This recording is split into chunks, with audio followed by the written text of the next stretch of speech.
People, time to get back into some more FNAF lore. Today we're gonna check out, I think this is basically a different Matt Pat, go, you know, I didn't hit play yet. Wait, what? Relax, I gotta get to the intro. Today we're gonna be checking out the Game Theory's Ultimate Timeline of FNAF 4-parter, all in one video. If you guys missed it, I react to the a different FNAF lore video of like an hour and 10-minute long banger, man. And that was my first little taste of FNAF, the entire FNAF timeline. So I was recommended to check out Matt Pat's version of it, and also some other videos that I have lined up that's related to FNAF, maybe in different like lore bits, different timelines and stuff like that. Let me know down in the comments if there's like any real big popular ones that you guys want me to check out as well. I want to make a list because like I am semi-locked in. Honestly, it was quite eye-opening to figure out how deep this this FNAF stuff goes. You know, this horror game is hey, my fault. Shit gets real. Shit gets real. But I'm excited, man. Let's see what the got to say about this. Hope you guys enjoyed the video. Smash the like button. Subscribe to the channel if you guys are new here. We've just reached 100,000 subscribers, by the way. You can contribute to the journey to 150 or 200. I don't know what my goal is for 2026 is yet, but I'm excited, bro. I'm excited. Let's get into it, people. Oh, the gaming channel? Playing this game? You're fucking hilarious. Stop it.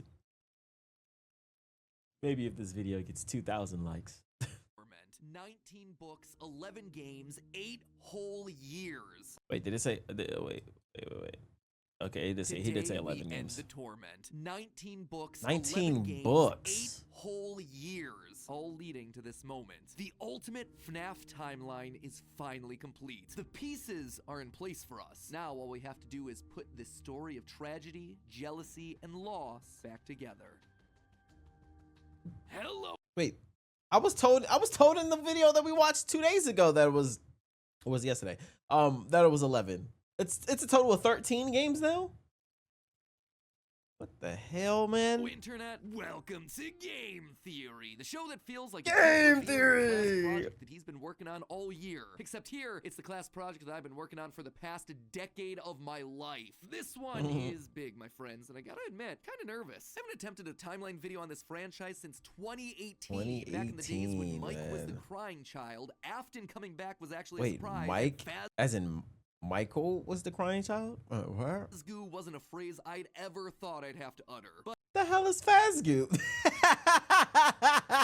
coming back was actually a surprise, and Fazgoo wasn't a phrase I'd ever thought I'd have to utter. But since the last time I did something like this, we've had 3 more massive games, the death and revival of the FNAF movie, and more robot kids than you can shake a staff bot at. It is exhausting trying to keep track of this whole franchise, which honestly is why I'm here today. The lore! The lore! Is complicated. It is full of speculation and theory, so to hopefully make it a little easier for everyone and to give us all a baseline to talk about this franchise moving forward into the future, it's time to reveal my current working FNAF timeline. But just before I do, I just want to explain a couple of things. First, this timeline is massive. Seriously, it is huge. This thing towers over any video project we have ever done on the channel. But when you look at the totality of this franchise, the story of FNAF really boils down to the story of one man, William Afton. His successes, his failures, his rise to becoming— I didn't even mention this, but is there a reason why his is this supposed to be like perspective kind of thing? Like, why is like a leg longer than the other and his arm longer than the other kind of thing? co-owner of one of the most successful restaurant franchises in the world, and his eventual fall to the monsters he helped to create, only to then be he is the reborn monster in a new digital form later. That's why I've decided to all right, this wasn't in the other video. What?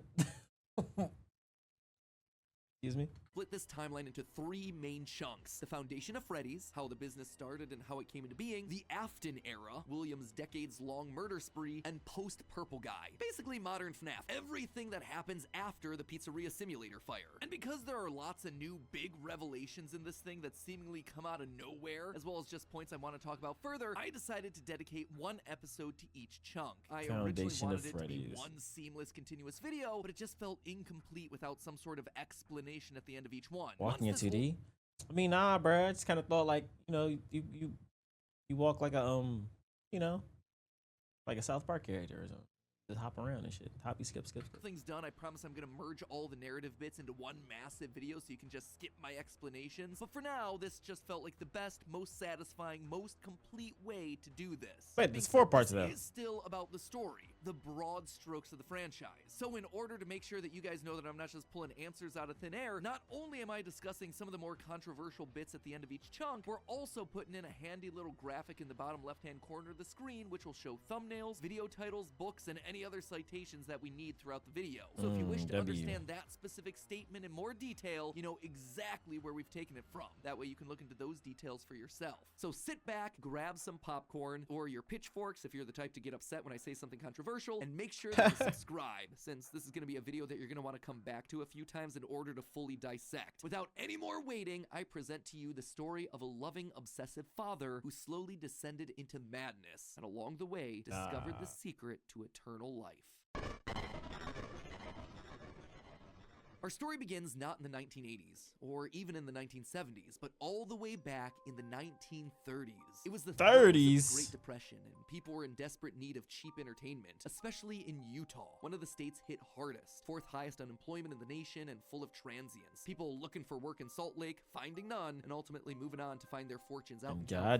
Goddamn People Utah, were tired, they bro. were hungry, but as they traveled, there was one thing that could lift their spirits: a simple roadside attraction called Fredbear's Singin' Show. The ads were plastered all over town, featuring an animated bear Tickets drawn sold into popular inside. pie 50 cents for admission. Yeah, okay. eyed cartoon style for characters at the time. He resembled cartoons like Mickey Mouse, Felix the Cat, Yeah, the Betty Boop. eyes. It immediately said that this, Fredbear's, was a place where you could bring the family. And the price, honestly, couldn't be beat. For 50 cents, you could get food and entertainment as you watched the Wait, really? Wait, it's not more money? Go inside? Wait, is this one-time payment? Music, food, beverages, and entertainment? price, honestly, couldn't be beat. For 50 cents, you could get food and entertainment as you watched the local trained real-life dancing bear perform on stage. Normally, you only got to see dancing bears at large traveling circuses like Barnum and Bailey, where the tickets would go for about $1. That's $1 Oh my without God. food. What? This was a smaller show, like the type from the Von Brothers or the Robbins Brothers, where tickets would sell for just a mere 50 cents. Watching that bear do tricks on stage brought a glimmer of joy at a time when so much Because that goddamn bear is like liable. Like that bear is gonna fucking maul somebody. was wrong with the world. The simple show would go on for years, bringing happiness to hundreds of travelers passing through looking for a quick meal. But it left a permanent impression on one little boy, capturing his imagination in a way that nothing else had. One little boy named Billy. That was his nickname at least, but his parents liked to call him William Afton. The bear could dance, it could sing. For decades, William dreamed of recreating that moment of bringing a musical bear to life, but how? William was smart, without a doubt, and he had a keen mind for business, but he wasn't the most creative.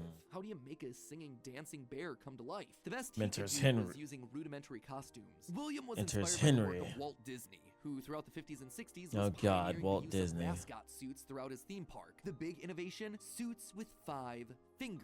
This allowed the performers wearing the suits to use their natural arms and hands to interact with the guests, as opposed to the older models where the arms would just hang limply Is it like a by glove? their sides. Oh, Finally, okay. with a simple mascot suit, he would be able to realize his childhood dream. He would be able to bring Fred Really? Dang. Huh. I guess I never like realized it. Have I even seen a goddamn suit? Well, really, yeah. Where the arms just hang by their side. Bro, God, I can't imagine doing that.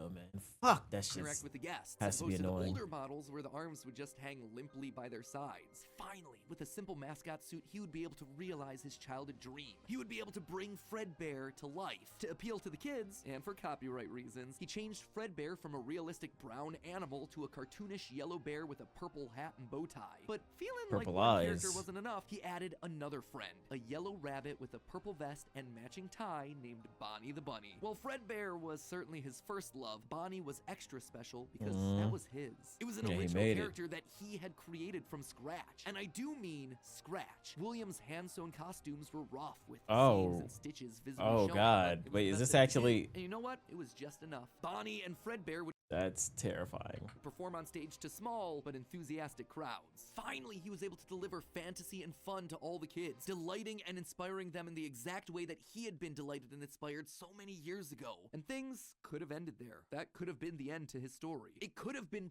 perfect had it not been for one thing. Other people saw the success of his idea and they wanted to steal that Party shit. World, a rival restaurant starring performing animal characters. His idea, except they did it better. William may have been the first, but obviously he wasn't the best. It hurt the prideful William Afton to admit it, but this restaurant was able to do the thing that he always wanted to do: make the animals actually come to life. All of the performers in this restaurant were robots, simple metal skeletons that were powered by battery packs, but all of them able to freely turn and talk and dance on their own. No Is that the cupcake? That's supposed to be like the little cupcake with the eyes on it and shit? human required. fuck. It was like magic. Magic that Get outta came here, from Don. the mind of a brilliant creator named Oh, it was Henry. This Yeah, Henry, in some small way, had been able to Be cooking. harness the power of life itself. Afton admired him. He was jealous, to be sure, but he also looked upon this man with awe. Off to one side of Chica's party world was a small cabaret stage featuring an elephant magician. On the other, a hippo known to ramble on and on. That one was more of a joke for the parents, but it was the main stage that was for the kids. A rocking band of characters featuring a yellow chicken thing with a southern drawl. Yellow named Chica, chick- backed by a big yellow band of chicken characters thing. featuring a yellow chicken Editor's note: Withered Chica was the original stage performer. However, an undamaged render doesn't exist. Oh. thing with a southern drawl named Chica, backed by a band of other country-themed characters, including a pig with a banjo, an upbeat frog from the local That's what it was. It was frog. I was trying to remember something. It was like, swimming hole, and a brown bear with a heavy southern accent. Wait, a bear? But bears were his animals. Why not a cow or a horse? Something to fit the country theme. or a T-Rex. Bro, that's why I think FNAF needs dinosaurs. You know me personally. Dinosaurs. A bear. And adding insult to injury, they had the nerve to call this thing Ned Bear, a direct Ned copy Bear. of his own Fred Bear. Whoops, that's gonna leave a mark. No, that was not okay. Afton's jealous admiration turned to hardened bitterness. A bitterness that would only grow over the next couple of years as families continued to choose Chica's party world over Fredbear's. William just couldn't compete with the appeal of the robots. Eventually, his restaurant would go bankrupt. Why is the fourth one? I saw someone in the comment section mention the fourth one. Is the fourth one like said to be the scariest game? The scariest FNAF game? Only to get bailed out by, of course, Henry Emily. Another insult. Another humiliation that William wouldn't soon 2K likes. You don't even have to give me, 2K likes. forget. 1979. Despite being bitter, Afton couldn't deny that what came next was a period of massive success and expansion. With the two franchises now merged into one, it was the best of both worlds. Afton's ideas with Henry's robotic expertise. The two men decided to launch under a new name, Fredbear's Family Diner, a pizza chain that would eventually come to feature a mix of humans in performing suits as well as on-stage animatronics. They decided to stick with Fredbear as the headliner, considering the yellow bear was easily identifiable as a brand and because he Yeah. was the original performing animal mascot. Yeah, I must say, that's Afton the appreciated. OG. This new restaurant would also see a mix of characters as the two franchises merged into one, with Pig Patch and Happy Frog performing right alongside Fredbear and Bonnie. And Pig Patch and Happy for bro. I'm telling you, that fucking thing is terrifying. Now, fuck that, bro. Remember I asked you guys what's the scariest one, bro? This joint is just creepy, man. Like, why do it look like that? as part of this one big Fredbear family, they even got Frog themselves kinda- official merch that were released, ranging from masks to magnets. The crappy Mr. Hippo fridge magnet? That said, not all the characters were winners. The reception to some characters was just mediocre, so they faded away into the dumpster, storage units, and retro budget tech stores of lost nostalgia, waiting for their What? Is that bidding war for him? chance to step back into the limelight if and when a headliner went out of commission. Others, though, would fare much better, like a new Pirate Fox, as well as a blue guitar-playing variant of the yellow Bonnie Bunny. Ultimately, the franchise would get so big, it would spawn its own cartoon show, Fredbear and Friends. Business was booming. In the end, Fredbear and Bonnie's popularity would be so strong that they would be able to support the Fredbear's Family Diner franchise all on their own, while also spinning off a new sister location dedicated to their friends. In 1983, Freddy Fazbear's Pizza business was so big it would spawn its own cartoon show, Fredbear and Friends. Business was booming. In the end, Fredbear and Bonnie's popularity would be so strong that they would be able to support the Fredbear's Family Diner franchise all on their own, while also spinning off a new sister location dedicated to their friends. In 1983, Freddy Fazbear's Pizza launched, giving a dedicated home to all this new supporting cast of characters. Chica the Chicken, Bonnie the Blue Bunny, Foxy the Pirate, and of course the headliner, a brown Freddy Fazbear. Business was good, and Afton was happy, mostly. It did bother him that the one original character that he created, the one that he himself played, Golden Bonnie, got passed over for inclusion in that cartoon show. The only cause that shit is fucking scary. It's just terrifying. That's why, bruh. Yeah, that shit's big. Get that shit up out of there, yo. Character in the roster of regulars to get ignored for the show, but other than build that, your things were going pizzeria. smoothly. He had himself a wife, 2 sons, a daughter. He had a thriving business. Wait, is that what the wife actually ended up looking like? Maybe I just misremember or whatever. Like.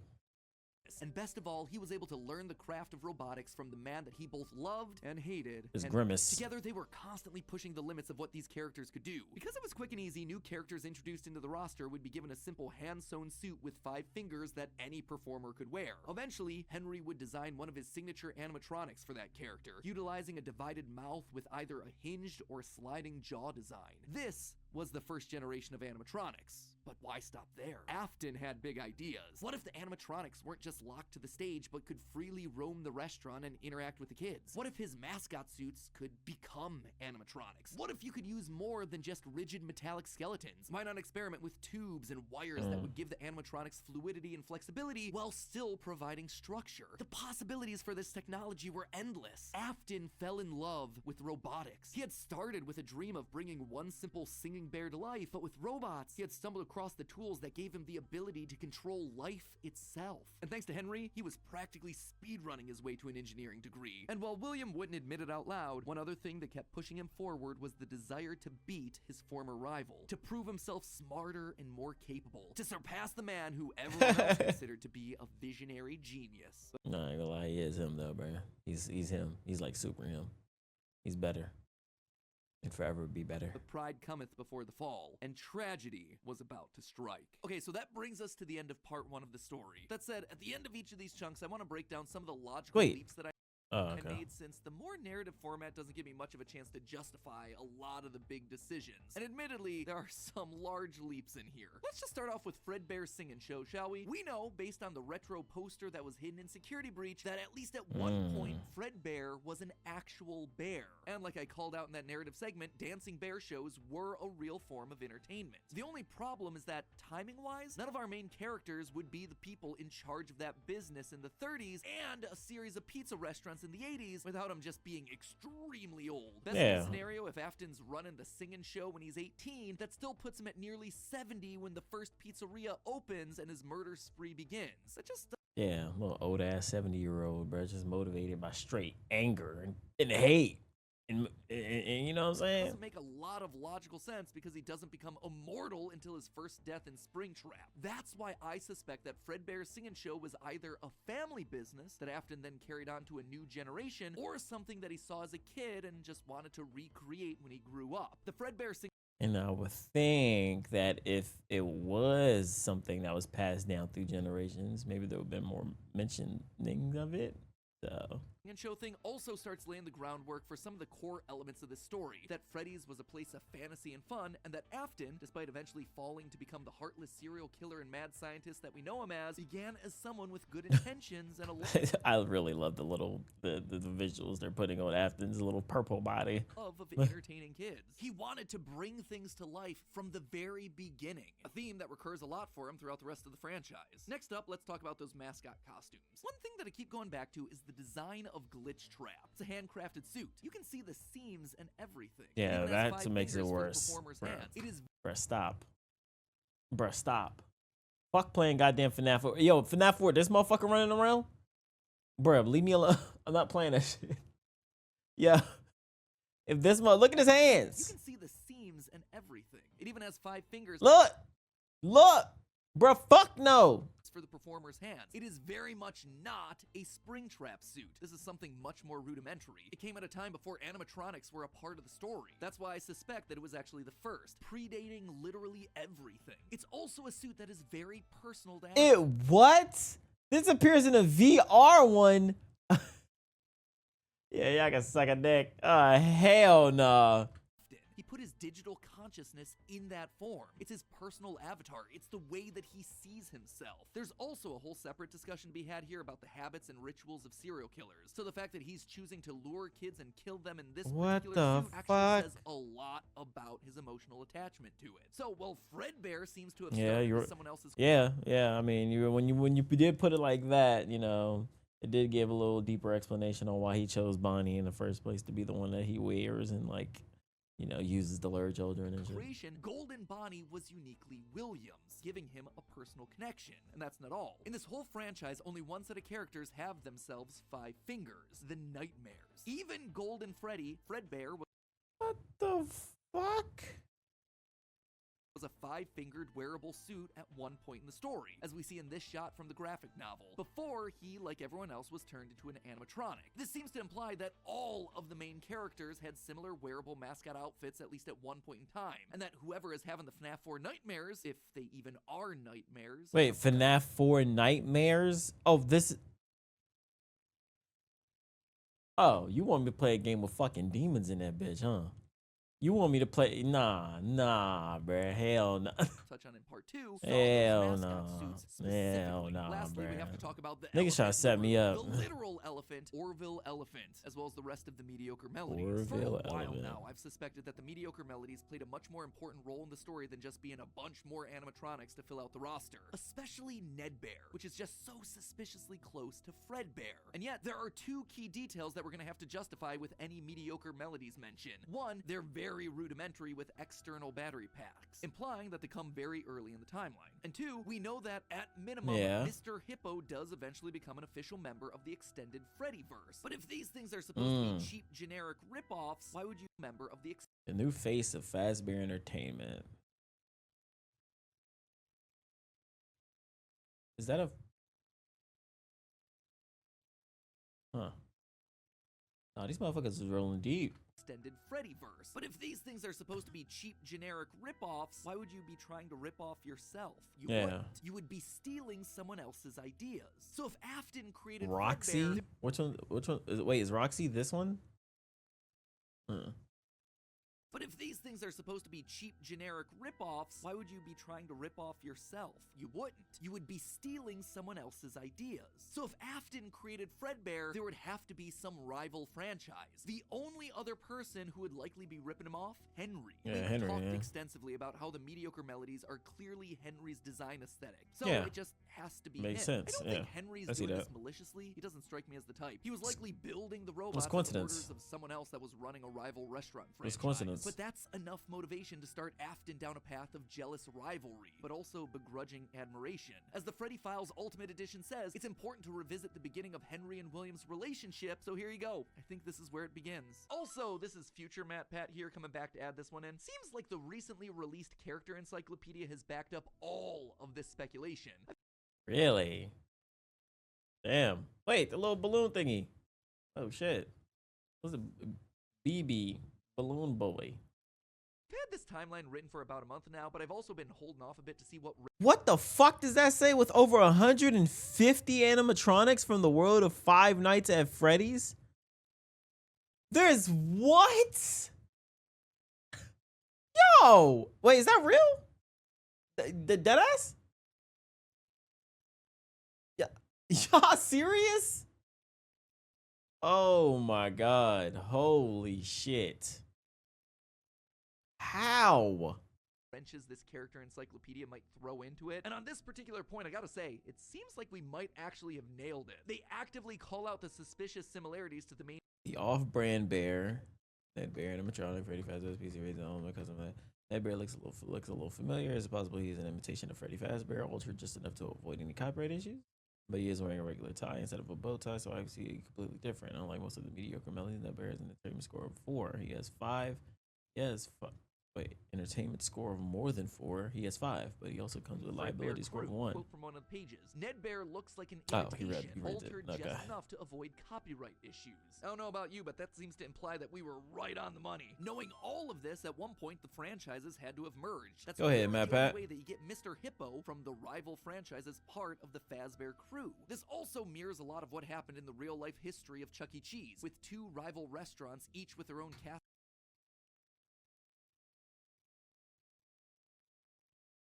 Mr. Munch. Krusty the Cat.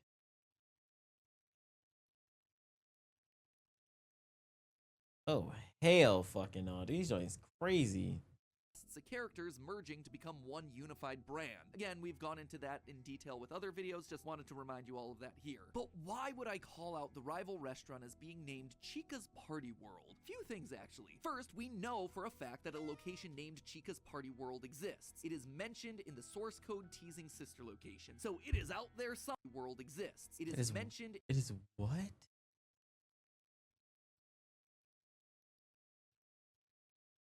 In the source code teasing sister location. So it is out there somewhere and doesn't fit cleanly anywhere. Second, in the story The Puppet Carver, Chica is very explicitly looped in with the book versions of Pig Patch and Ned Bear, implying that she started as a mediocre melody. Thirdly, her design just fits better with a theme of down-home country animals with southern accents playing the banjo and eating. Does she? Does she? With bibs. And with her being the headliner of the show with her name on the restaurant, it would make sense then that when the restaurants merged, she was the one that was added to the main cast of characters while all the other mediocres faded away. It's also why when Freddy's closes after William's killing spree, she's the one to branch back off into her old franchise and is therefore she branched missing back. the sister location. She branched off. Bothered me for years at this. Then, I see. Guy used to tease games by hiding stuff either in dark images or in his site code or game code. Wait, that's crazy. Point. It might also explain why William decided to stuff his first dead kid into Chica. That one was Henry's creation, not his. Is all of this a big leap? Yeah. Is it connecting a lot of dots that are very spread out across the... I'm not gonna lie to you, bruh. The way you explained it doesn't seem like a big leap. Maybe if someone could counter it, you know?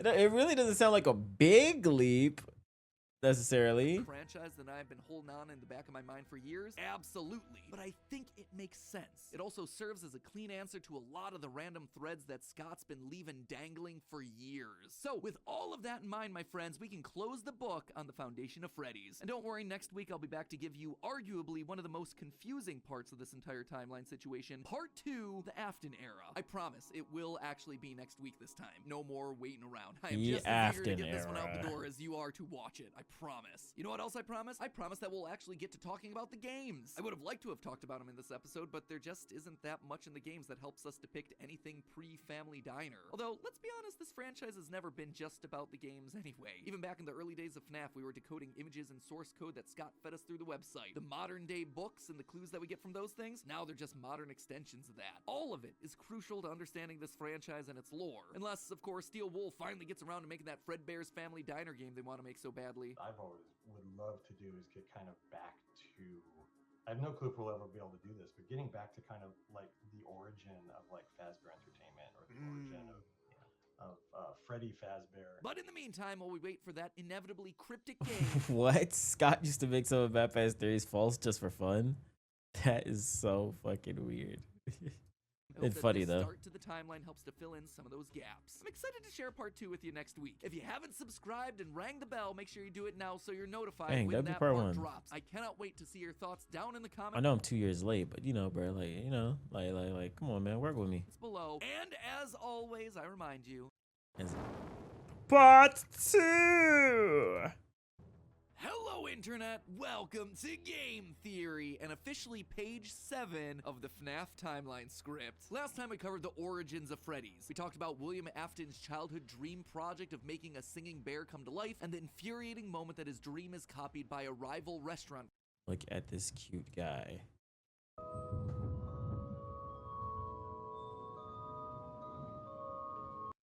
Bro.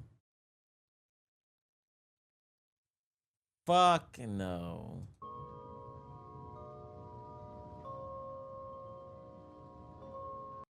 Yeah, you're gonna look real stupid when nobody follows you over there. Like you just gonna sit. You just gonna look real dumb.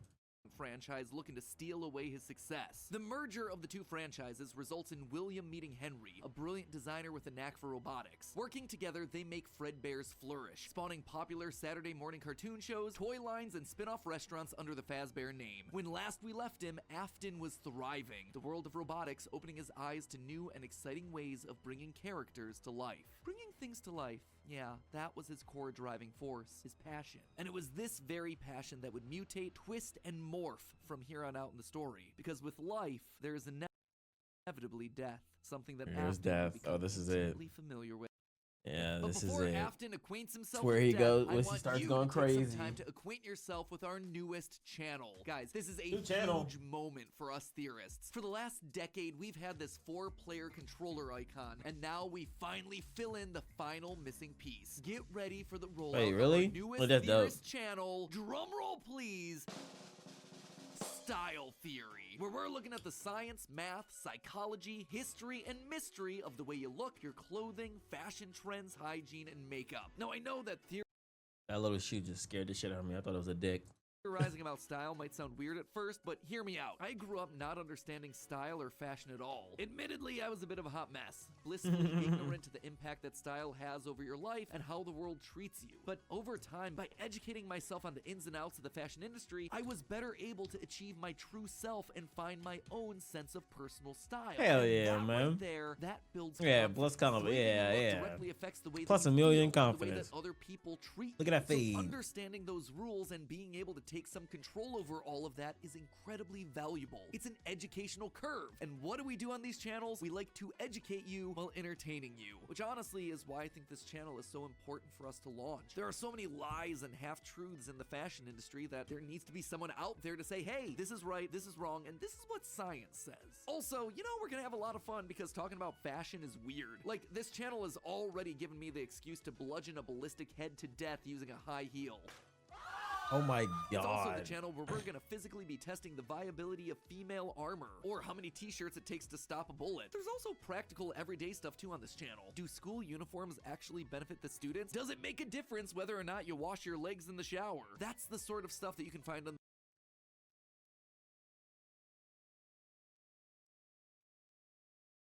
Y'all better be washing y'all fucking ass. Y'all better be washing y'all legs. this new channel. In fact, there are 5 new episodes that you can check out right after you finish this beast of an upload. I personally recommend starting with the Killer Heel episode because this episode's all about the birth of a killer. And while you're over there, consider subscribing. It'll do all of us over here a huge favor because if we manage to get 1 million subscribers by the end of the month, it'll put us as a top fashion channel here on YouTube. Show the world that looking smart can be even better than looking cool. So go ahead, enjoy your all-day theory marathon. And now with our logo complete, it's time to complete our other massive ongoing project, this timeline. Onward to part 2, where things are about to get dark in a hurry. 1983, business was booming with 2 whole You know- restaurant franchises. I would like to say that it really is an accurate description of what the fuck happened. Onward to part 2, where things are about to get dark in a hurry. Dark in a hurry, bro. Shit just happened and it just continued to happen and never stopped. 1983, business was booming with 2 whole restaurant franchises running, Fredbear's Family Diner and the newly opened Freddy Fazbear's Pizza. Together, William and Henry had been able to take the hybrid suit idea and make it into a reality. They called their new invention the Springlock suit, and fittingly enough, it was symbolic of the partnership between these two men, a human suit as designed by William that could become a freestanding Henry-style robot. But because it was still new tech with kinks to work out, the rollout was limited, restricted only to the Fredbear's Family Diner location. All of this meant that William was busier than ever. He didn't have time to be a full-time parent, so he designed a nanny cam system where cameras and speakers were hidden throughout the neighborhood, as well as in his youngest son's favorite toy, Psychic Friend Fredbear. I mean, plushy Fredbear. But since cameras just weren't enough to raise a kid, he also left childcare duties to his eldest son, Michael. There was just one problem. Wait, is this? I wonder if he's gonna mention the Henry style of watching his kid. Yeah. Problem with that, Michael was far from the best babysitter. He tore Wait, I think about it. plushy Fredbear. Wait, this is different. Wait, But since- whoa. son's favorite toy, Psychic Friend Fredbear. I mean, plushy Fredbear. But since cameras just weren't enough to raise a kid, he also left childcare duties to his eldest son, Michael. There was just one problem with that. Michael was far from the best babysitter. He tormented his younger brother. So I'm assuming the toy isn't going to be like a psychological way to escape for the crying kid. By jump scaring him with a Foxy mask and constantly left him behind. William watched all of it from his cameras. Kids would be kids. Tomorrow was... His version after this looks literally sitting there watching him get fucking abused. Yo! Another day, after all. Except Michael's torment didn't stop. Bitter, angry thoughts would run through Michael's mind. Why did he have... That, look, bro, after legit just sitting there just... toughen up.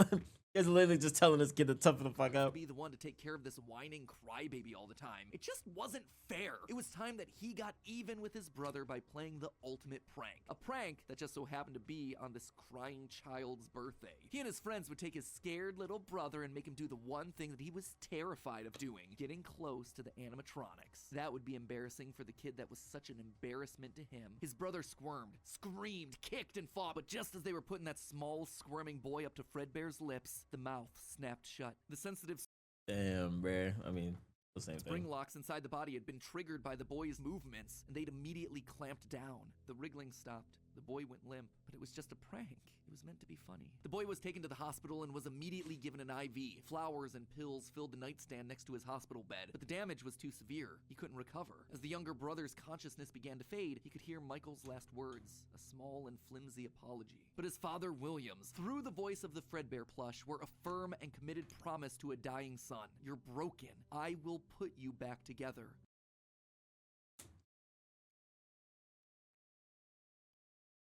What the fuck?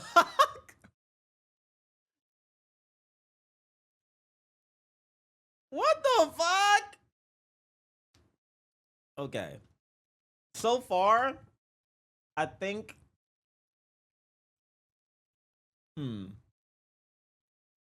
I think I like the other, I guess, theory. That this was like a coping mechanism that the crying kid kind of applied to the toy and shit like that. So in the crying kid's mind, the toy was kind of saying that he was going to help him and keep him safe and shit like that, because that was his go-to after like being scared. And this would not be the end. No matter what, William's son would live again. It would just take time. Time that, right now, he just didn't have. His young son's heart flatlined as the boy faded into the inky unknown of the afterlife.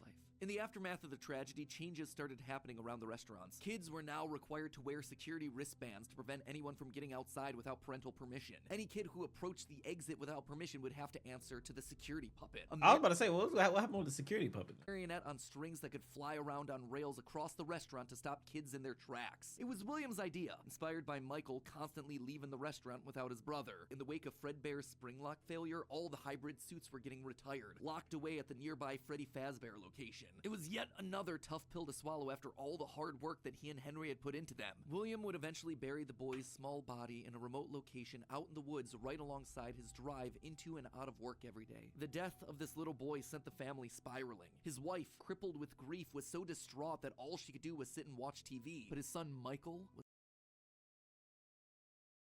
I actually am really enjoying this.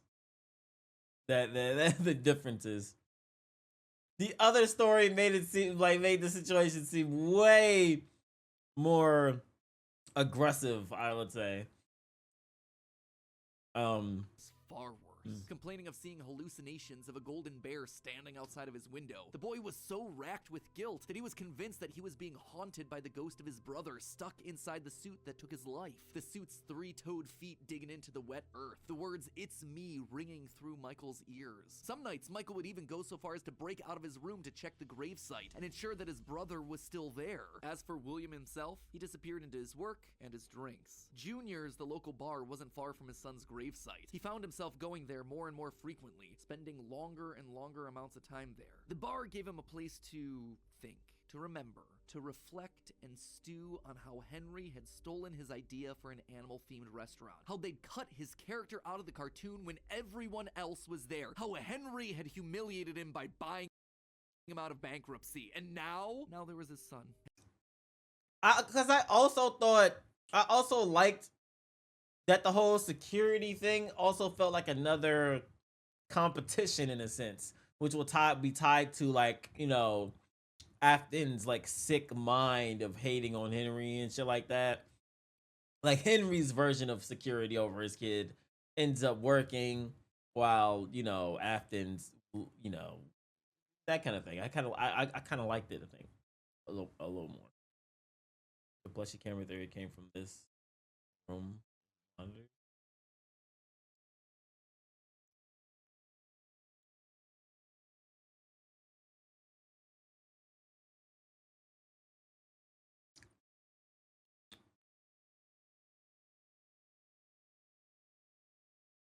It showed the Afton house and had a.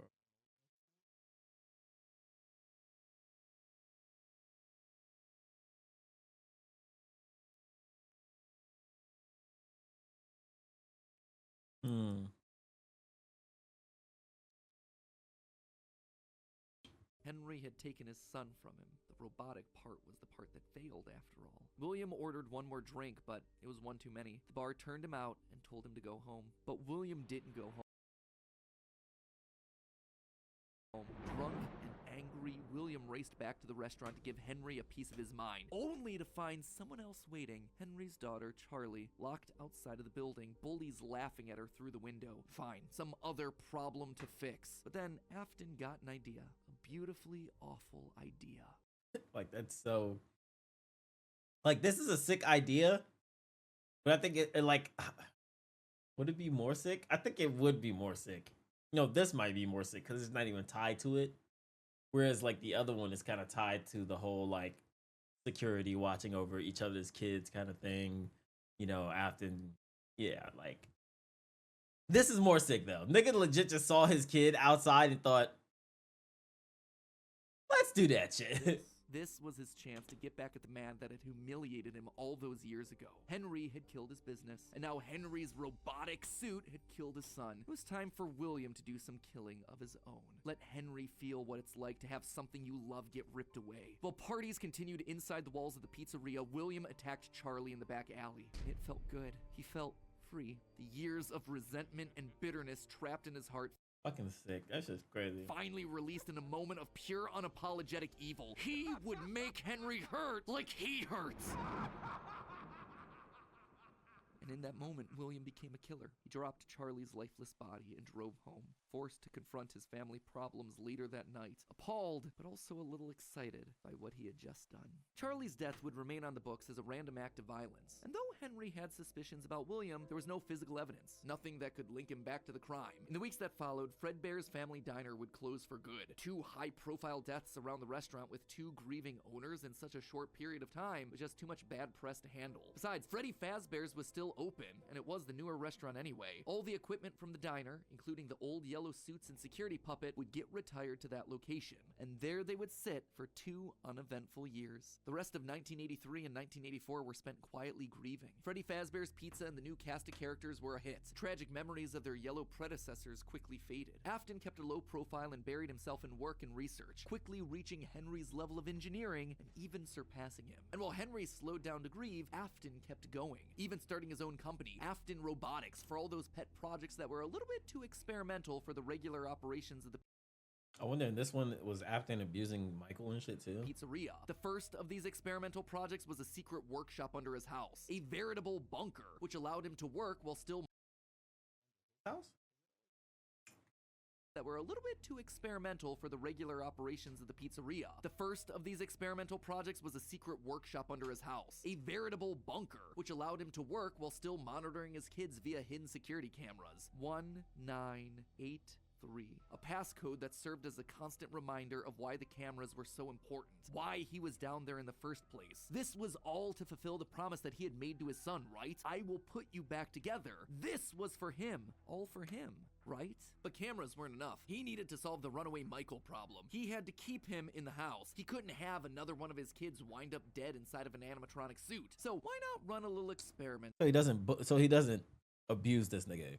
No response. You see, all this work with Henry had gotten Afton to start learning more about life, robots, the human mind, and what a fallible machine we as humans were. Our reality is so easy to manipulate with a few sensory deceptions. Deceptions like sound. With just a few sounds, he had discovered that he could alter a person's vision. He could transform blank, smooth plastic robots into lumbering, twisted nightmares. Nightmares far scarier than he could create with actual materials. They What do you mean? would appear organic, rotting, putrid, terrifying. These would be his means of keeping his son Michael in the house where he belonged. Was it What the fuck? extreme? Maybe. But then again, this was the boy who had killed his son. He would make him sorry. And so Michael would grow up not only dealing with the memories of his own guilt, the hospital room, the pills, the flowers, the death of his brother, but also facing literal nightmares. What the fuck?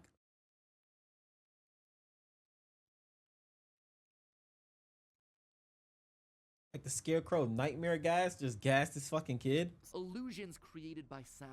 Michael would never forget these either. Years later, as a security guard, he would still draw pictures of them inside of his logbook. But all of these extra projects meant that his home life suffered even more. He was an absent father and a non-existent husband, leaving his wife cold and alone. Why do you hide inside your walls Oh, what the fuck?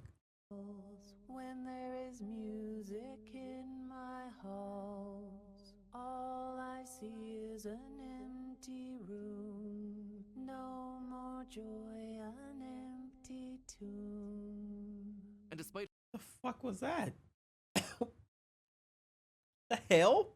her repeated demands that he leave his office and engage with the family, he refused time and time again, leaving her no choice but to leave. You burned down my house? You call that a house? It was like a morgue in there. You need to see your son. The baby isn't mine. Well, how's this? I'm keeping the diamond ring. And through it all, there was one lingering feeling. William wasn't done. He had gotten a taste of what it felt like to be unleashed, what it felt like to be free. Fucking sick bastard. Oh, Ballora was, in the image of his wife? Oh.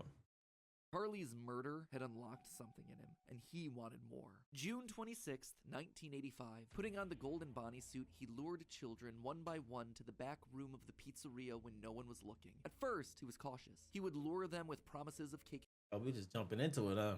We just getting right into it, bro. Like, and cookies. He told them that their dog had died. He would ask for help with homework. Susie was the first. You never truly forget your first. I was the first. I have seen everything. But where to hide the that is terrifying. bodies? He couldn't sneak out. Someone would see him. He had to hide them in a place where they'd never be found and where they'd never leave the building. They had to be So the whole soul thing isn't in this theory. The whole soul is, sun soul being in the bear and stuffed inside of the suits. No one maintained those things anyway except for him. And so Susie would go into Chica. Fritz, Jeremy, and Gabriel would come next, but it was easy. you know? It was too easy. And with each little life he snuffed out, his lies got bigger. Their house was burning. They're just being kidnapped. Until the last one where all pretense was off. He let himself get violent. Too violent. I'll just Let himself get violent. What the fuck? wait for him after school, throw a bag over his head, hit him with a shovel, and drag him into the back of my car. Who the fuck is talking about? What was that? The body of Cassidy was far more bloody and broken than any of the others. He'd let himself go too far. That one he shouldn't have killed. Oh, so this one Cassidy wasn't put into the spring suit. With no more active animatronics left, he shoved the body into the one suit that remained backstage. The long forgotten Well, it wasn't killed. He wasn't killed by the spring. yellow Fredbear, now broken and discolored with age. Broken, like Cassidy was broken, like Jesus, bro. his son was broken. Newspapers reported on this disappearance, naming the whole thing the missing children's incident. Police would even charge William with the crimes after finding security footage of the golden mascot suit luring kids to the back.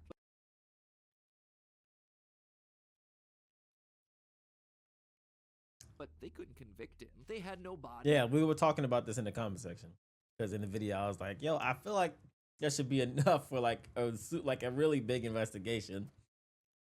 Like, surely enough for this bitch to get shut down again or something. Has been hidden behind the mascot suit the entire time. What they had was circumstantial at best, and so he walked away a free man. But Henry knew the truth. In these murders, he saw his daughter Charlie all over again. So he threw Afton out of the company and shuttered the doors to the old pizzeria. Henry would keep the franchise quiet for 2 years. This would not happen again. To the years he saw, and so he walked away a free man. But Henry knew the truth. In these murders, he saw his daughter Charlie all over again. So he threw Afton out of the company and shuttered the doors to the old pizzeria. Henry would keep the Yeah, Henry.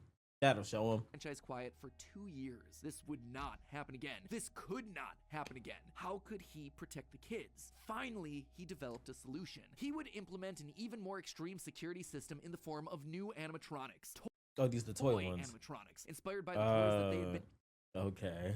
selling years ago. But these guys, these were special. They were a new breed of robot with facial recognition abilities. But most importantly, they're all tied into some kind of criminal database so they can detect a predator a mile away. All the original animatronics, now I like that. withered with age, were moved to the new location. With a plan in place, Is this a part of the game? Why the fuck are they looking at me like that? Bro, I'm scared. Leave me alone. it was time to try once more. The year was 1987, and the new and improved Freddy Fazbear's Pizza was making headlines in local newspapers. Headlines that just so happened to catch the attention of William Afton. Freddy's was back, and without him, that was his idea, his character. Henry was, yet again, trying to cut him out of the picture. No, as long as these restaurants stayed open, William would always come back. Then he noticed the phone number to apply at the bottom of the article. $100 a week to apply, call.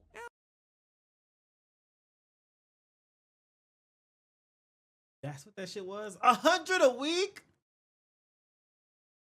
Oh, my fault. And 50 cents.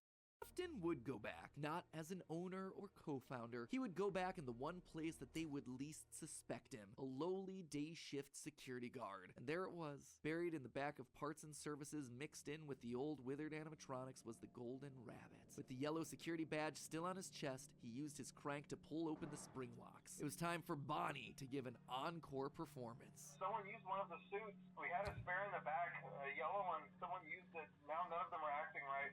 From what I understand, the building is on lockdown. No one is allowed in or out, especially concerning any previous employees. When we get it all sorted out, we may move you to the day shift. A position just became available. 1987, 5 more kids. He didn't know what felt better, getting back into the suit after 2 long years of waiting, or knowing how devastating this would be to Henry the next That is fucking crazy. morning. He didn't even try to hide his crime this time, just meant more blood on Henry's hands. He'd failed to protect the kids again. The restaurant had only been open for a few weeks, but William was sure that this would get it to close. Good, if he couldn't have Freddy's, no one would. Whenever a new pizzeria opened, he would be there. But as he sat in his bunker, something else started to linger in William's mind. He had seen something strange. The old withered animatronics, they had been wandering around the building, spurred on by the puppet. It was almost like those old robots were trying to save the kids. Save them? They couldn't, obviously, but still, how were they moving? It was almost like they had been given life somehow. Did he have something to do with that? The following day, the news whenever a new sure that Hold on. Dude, I this lied. would get it to close. Good, if he couldn't have Freddy's, no one would. Whenever a new pizzeria opened, he would be there. But as he sat in his bunker, something else started to linger in William's mind. He had seen something strange. The old withered animatronics, they had been wandering around the building, spurred on by the puppet. It was almost like those old robots were trying to save the kids. Save them? They couldn't, obviously, but still, how were they moving? It was almost like they had been given life somehow. Did he have something to do with that? The following day, the news would report a security guard getting bitten by one of the animatronics during the day shift. Was that bite meant for him? William's curiosity was stronger now than his bloodlust. He had to learn more, but how? There was no way he'd ever be able to get inside another Freddy's pizzeria. Heck, there was practically no way a Freddy's would ever open again. He needed to create Little do you know, buddy.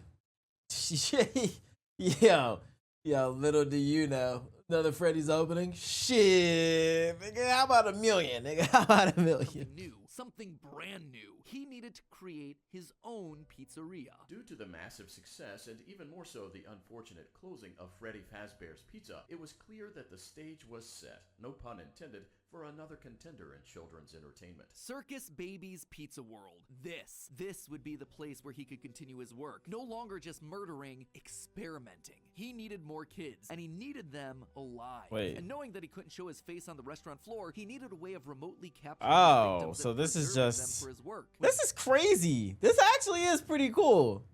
Like, like how different the stories are. I mean, wow. I mean, I like it. I like it a lot, man. I like it a lot. That goal in mind, he designed a new breed of animatronic. Like, it is small things, but I mean, I guess it's big enough to me, personally. They could mimic voices. They could isolate children. They could incapacitate and contain them with zero direct input from him. It was brilliant. He was brilliant. Far beyond the simple bars and wires of Henry's designs. And the characters he chose for this were uniquely his. His new roster wasn't going to be tainted by Henry's disgusting barnyard bird. Instead, it was back to his characters, his creations. Freddy, Bonnie, Foxy, as well as two special ones. The first, Ballora, was an homage to the woman who left him. Now she would never leave him again. By the way, the wife legit just left her kid. Did she even fight for custody? Probably didn't want that little nigga either, I ain't gonna lie. The second, the titular baby, was designed with his baby in mind, Elizabeth, his youngest child. She would always be Daddy's little girl, the one that listened to him, the one that obeyed until the day that Oh, she did. this is it. Okay, so this still happens. She's so pretty and shiny. Didn't you make her just for me? The day Oh my before god. Circus Baby's Pizza World opened, she disobeyed. She didn't listen. Left alone with Baby, she got too close. The animatronic ripped in half and swallowed her whole. A scared and confused child fading into eternal darkness. By the time Afton found her, it was too late. She was gone. He immediately canceled Jesus. the launch of Circus Babies under the guise of a gas leak. But wait, as he sat there at the foot of the stage, he noticed that something was different. The eye color of the robot had changed. Baby had been built with blue eyes, but now they were emerald green, the same color as Elizabeth's. Was she in there? Could this all be connected to the free-moving animatronics that he had seen at Freddy's? He had to know more. His mourning turned to excitement. He had Obsession. to return to where it all started. 1993. Pathetic. This place. Pathetic. Henry had Uh-oh. clearly tried to reopen one final time with those old original animatronics from so long ago, but Williams' damage to the brand had been permanent. These things stank of death. Literally just top tier They hating. hadn't been washed in decades. But even if they had, nothing could wash away the stink of murder that haunted these halls. Oh, you One meant night, physically then they haven't been another. washed. Williams repeatedly snuck into the old broken restaurant to lure the living animatronics to him, one by one dismantling them, robbing them of their endoskeletons. The metal had to be the secret. It had to contain the remnants of life itself. But he had to know for sure. Yeah, that's Leaping pretty out much of a the room that same. was invisible to the animatronics programming, he dragged the oversized robotic skeletons back to his underground workshop, back to where Circus Baby watched on with glowing, curious eyes. Eyes that somehow felt alive. Not knowing what else to do, William melted the Ozzy robotic was that? parts down. 5 animatronic endoskeletons reduced down to one silvery puddle of goo. Could he transfer this living metal to his own creations? He had to try. He picked up a syringe and filled it with the molten metal and injected the goo into Funtime Freddy's twisted, wiry endoskeleton. And suddenly the coils came to life, like snakes writhing in a The crying kid was supposed to be in this, right? This one, right? pile. What had once been cold Not in this iteration in theory, but the other one. and filled it with the molten metal and injected the goo into Funtime Freddy's twisted, wiry endoskeleton. And suddenly the coils came to life, like snakes writhing in a pile. What had once been cold, lifeless metal Golden moved Freddy, and not Funtime, jolted right? on its own. He'd done it. He had unlocked the secret to life itself. Except something was clearly wrong. The movements were erratic. They were violent, angry. Baby didn't act this way. She had been calm, collected. This was clearly something else, something mindless and frantic. Perhaps by mixing the souls and then portioning them out, he had created incomplete beasts. He would need to keep testing to truly understand it. He needed more of this remnant. As he searched the old pizzeria one more time for any remaining scraps of metal, the ghosts intact. His past victims come to collect their due, all led by Yeah, Cassidy. The still five get lined up and jumped. blocked the door. Yeah. Afton's mind reeled. The scientific implications of this were incredible. Ghosts, real ghosts that he could see, all standing against him. But what could they do? What couldn't they do? He panicked as Cassidy approached. How do you stop something that's already dead? Maybe with the thing that resulted in their death in the first place. He would get into his suit like old times. He would regain his power over them just like the day that they died. You know, I don't know if you guys think this. I might start to think this. Matt Pat's joint low-key got this nigga make it like really moving like like even more demonic. Like, I don't know if you guys think this. But bro, he's super sick in this version.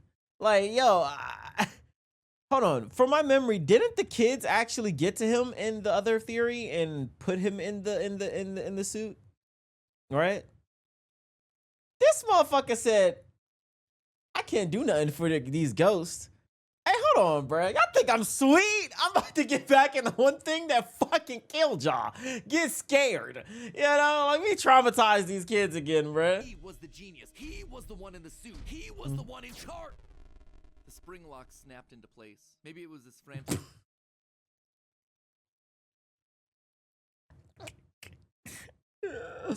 Oh my god. Maybe it was the leaky abandoned restaurant. Maybe it was just fate coming to collect its due. He didn't know. The only thing he did know was that his brain was suddenly filled with searing white-hot pain as hundreds of metallic pins and gears stabbed into his body from all sides. All he could do was collapse, blood slowly oozing out of the suit and pooling onto the floor around him. It couldn't end like this. It wouldn't end like this. His work was unfinished. Unable to move, his only option was to survive, to live, to keep living. It took days lying in his own blood, but eventually someone found him. A security guard making a normal report. When he saw the animatronics torn apart in the middle of the party room floor, it caused him to file an immediate report of a break-in. An owner would have to come in and claim the damage. And who else would it be other than Henry? Hope jumped in Afton's heart. Henry would see him. They were partners after all. He would be the one to help save him, to get him out of this suit, to relieve him from this tremendous pain. Henry entered the secret room. His eyes fell on Afton sitting there in the pool of red, and Henry,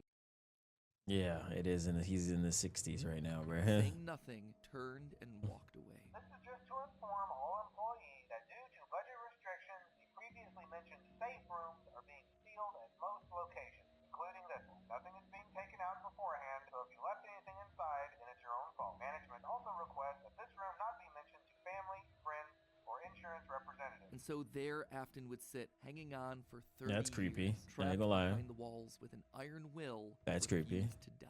End of this part. I say this part because it's not officially the end of the Afton era just yet, but this just felt like a really solid stopping point. The episode has gone on forever. Okay, so most of this is things that we already knew, stuff that's been established and reestablished time and time again by the games. That said, there are two things that I absolutely have to address. The first and biggest is the placement of Sister Location, or more specifically, Elizabeth's death. To me, evidence in game seems to suggest that it was meant to come before the crying child's death in 1983. The biggest clue to this is that the crying child saw something. Remember what you saw is the phrase that's repeated over and over again by psychic friend Fredbear, aka William Afton speaking through a walkie-talkie in the Fredbear plushie's stomach. But what did he see? Well, I think we can tell based on how the nightmare animatronics are visualized. They have mouths in their stomachs, just like Baby ripping in half at the waist to swallow a kid. There's also the empty girl's room, one presumably left behind by a dead sister. And lastly, it explains why he's scared, and more specifically why Afton wants him scared. He needs his kids to stay away from the animatronics. He doesn't want them getting too close, because the last time one of his kids got too close to a robot, his daughter died. That's the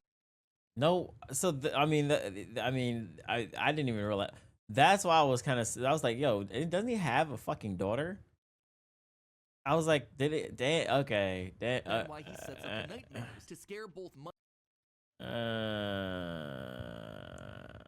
but Mike and the crying child away from the animatronics from that point forward. That's why books like the Character Encyclopedia outright suggest that we play as the crying child in FNAF 4. That's why he has a nanny cam following the crying child everywhere. Supposed to be Evan first. Who the fuck is Evan?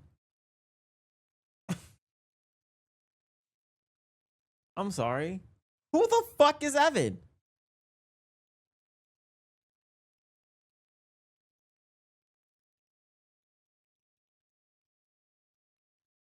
Oh, the crying child. Oh, I thought it wouldn't have an yes. I was about to say I thought his name wasn't confirmed, so his name was Crying Child. That's then why he sets up the nightmares, to scare both Mike and the crying child away from the animatronics from that point forward. That's why books like the Character Encyclopedia outright suggest that we play as the crying child in FNAF 4. That's why he has a nanny cam following the crying child everywhere. So Wait, really? We're playing as the Crying Child in FNAF 4? Damn, what the fuck?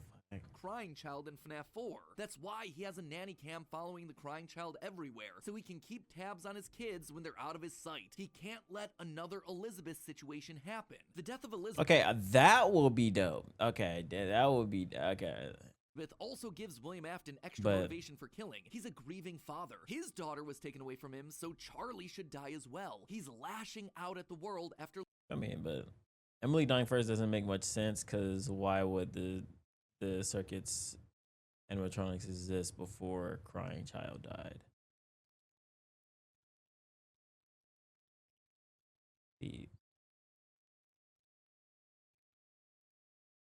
Oh, the circus animatronic. That's what I was thinking. Well, I was gonna say where they were placed, or like what the fuck was, you know, where the fuck did it happen? Like, you know, like where before, yeah. Losing his kids. And again, we know that at least one of his children had to have died prior to Charlie's death, based on the mound of dirt that we see in Midnight Motorist. It also allows circus babies to open Maybe and close explains it. earlier in the timeline, which is how you Okay, so he's saying Circus Baby opened and then closed before. wind up with Funtime Foxy appearing as Mangle in the FNAF 2 location. Basically, Elizabeth dying first has everything it needs to fit, except for the most important thing, the murder weapon. Why would Afton be building an animatronic with a giant claw in its stomach so early in the timeline? At this point, he just has no motive. It just doesn't make sense prior to 1983. At this point in the story, he hasn't killed anyone, and we know for a fact that the missing children's incident is 1985. So Elizabeth's death coming before any of those events just doesn't work. Hence why I placed it where I did in the narrative timeline. Yeah, I'm gonna say the narrative, like the way he placed it was. Afton's death here is also a bit tricky. We know that he returned to the FNAF 1 location to break down the original animatronics in order to harvest their remnant. We know that he melts down 5 things to become one thing. Candy Cadet makes that very clear. So the 5 things are the 5 Candy Cadet? I don't think I learned about a goddamn Candy Cadet in the other video. It's one of the 150s, nigga, ain't it? It's one of the 150.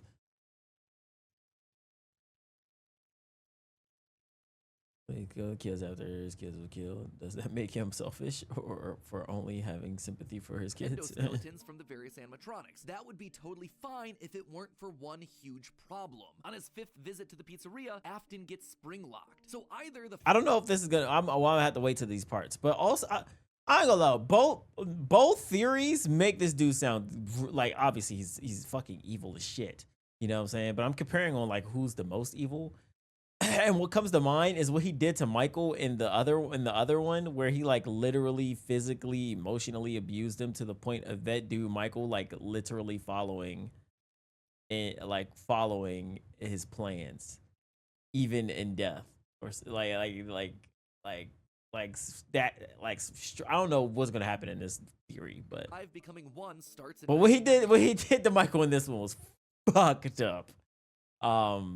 Definitely worse. Then finishes 30 years later when he reemerges from the wall to add the Initially, I last should say. endoskeleton to his pile, or he's had himself some reason to return to the original location after harvesting all the stuff that he can. It's not ideal, but it's the one angle that makes the most sense. And with that, this next chapter comes to a close, thereby leaving us with 5 more games to cover and another 40 plus years of Fazbear history to recap. Ooh, when you put it that way, something tells me that this might balloon into 4 parts. Ugh, we'll see. Anyway, until then, my Faz heads, congrats. It's funny how he says this, because not only did it go into 4 parts, my nigga, it was the longest parts. Congratulations, you've made it through a massive upload. And hey, if you are still looking for more to watch, then check out the other 5 brand new awesome theories over on our new sister location, Style Theory. This thing literally launched today, so this is your chance to be one of the first people to ever subscribe to this brand new theory channel. Get yourself the bragging rights of being there on day 1 and subscribing. I recommend checking out the video on Killer Heels. I think that one's the best starting spot spot, and then you just explore the channel from there. And again, if you like what you see, give it a subscribe. It has been a super fun journey so far, and we have ourselves some banger episodes coming up over the next couple weeks. Can you be allergic to color like we see on the show Wednesday? How many t-shirts does it take to stop a bullet? Basically things that you're gonna want to be there for. So thank you so much for your support. Thank you for your subscription. Link is on screen right now. Go over there, check out the channel, give us your watch time, help tell YouTube that this is a channel that is worthwhile and worth sharing across the platform. I have no doubt if you keep an open mind, you're gonna love what you see. And as always, my friends, remember, it's all just a theory. A game theory! Give me a week or two to recover from this launch, and then we'll finally finish this FNAF theory up.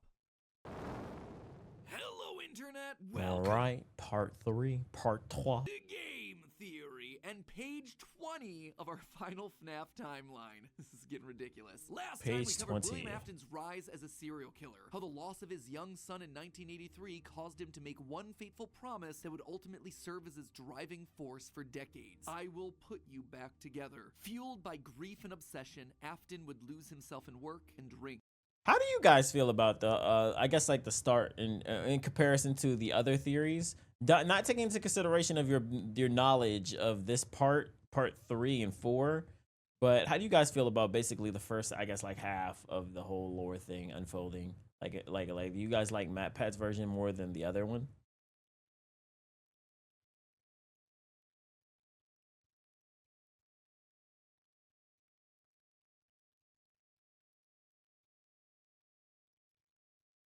So far, I really like both. I like some of the other vid stories more, theories more. Really? Oh, like some of the other vids. Oh, okay, theories more. Hmm. Does make a few assumptions to make the beginning more clear. Yeah. Yeah. I do like, it's like bits and pieces, but I think for the most part, I want to lean towards the newer one, or the one that we watched before. One night in a fit of rage, he lashes out against Henry's young daughter Charlie, his first murder. This moment becomes the first domino to fall in a long sequence of events that ultimately destroys William's life and the lives of those around him. That one murder gives Afton a taste for blood, resulting in the deaths of 10 more children across 2 different pizzerias. Those children go on to possess animatronics, giving Afton his first exposure to Remnant and the potential solution for bringing his son back to life. The need to learn more about this miraculous power leads him to produce the Funtime animatronics, as well as their capture devices. Robots designed to bring kids to him for experimentation and collection of more Remnant. Except there was one thing that he didn't account for: his daughter's curiosity. He made the robots too appealing, and it would cost him Elizabeth's life. Now with 2 children to put back together, Afton was more desperate and crazed than ever, returning to defunct pizzerias to steal the possessed metal still living inside their walls. What he didn't account for, though, were the ghosts, forcing him to pay for the sins of his past. When last we left him, William was spring-locked, bleeding to death. Yeah, get behind a secret slimed. wall. Gone, Get slimed, fuck certainly not nigga. forgotten, as we're about to see in today's video. Today we're finishing up chapter 2 of our story, wrapping up the Afton era. Over the next 6 pages, we switch our focus to the other main character. I need some lotion, bro. My hands ashy. The fallout of a stupid childhood decision with tragic consequences. Oh, yeah, we are following Mike now. Life is best described as collateral damage. Michael, he cooked. Of destruction. Now, before we begin, let me just rip off the band-aid. Also, is there a reason why he's referring to him as Mike instead of Michael? Is it like a preferred way that his name is, preferred way to say his name, or like what he goes by and shit?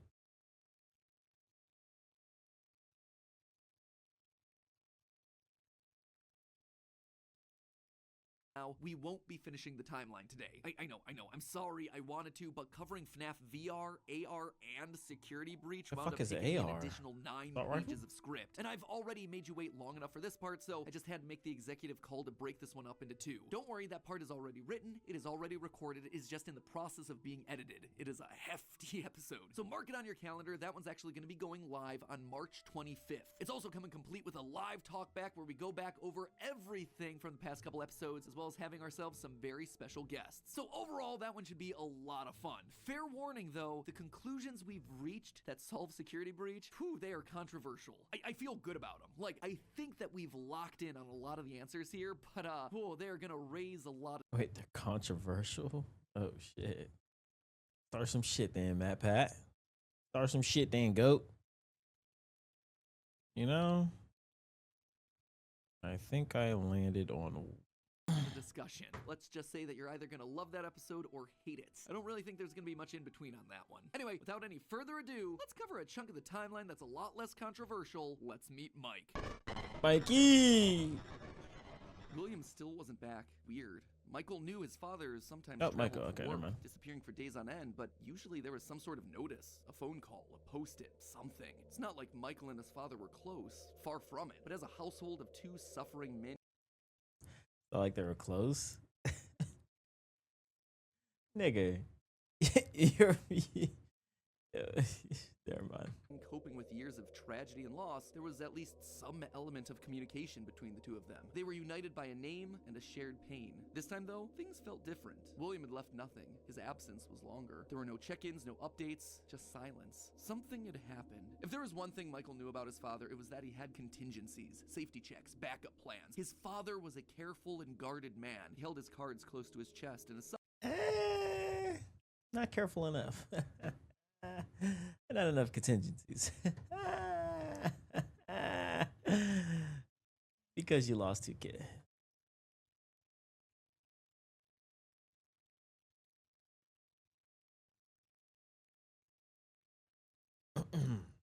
William had prepared him in the event that something like this ever happened. Normally, his father kept his home office locked, but in the event of an unexpected, prolonged absence, Michael had been instructed to enter his father's office and look behind an empty set of shelves mounted in the corner of the room. Rolling his eyes, Michael entered the office. Never fully understood how William was able to spend so many hours of his days locked up in here. There was just nothing to do. Most of this place was empty. He dragged himself over to the shelf in the corner, expecting to find an emergency contact list, a family safety deposit box. But what he actually found there was completely unexpected. Father, it's me, Michael. I did it. I found it. It was right where you said it would be. The shelf swung open and revealed a... Like, is this actual recordings? This is like to like the game, like official kind of thing?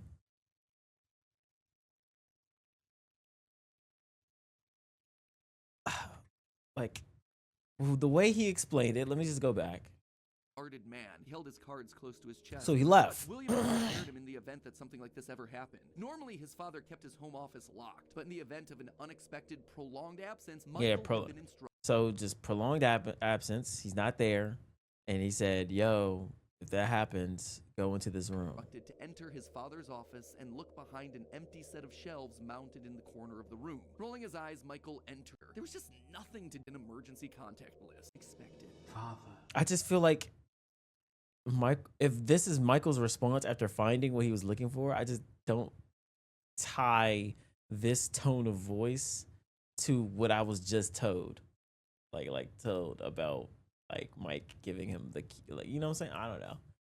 If this tone of voice ties more, in my opinion, to the previous theory on Michael and like, you know, Afton's relationship, on like what happened to him, to like how he kind of like fucked him up in his head or whatever. This sounds like the voice of someone who's like really like, it's me, Michael. I did it. I found it. It was right where you said it would be.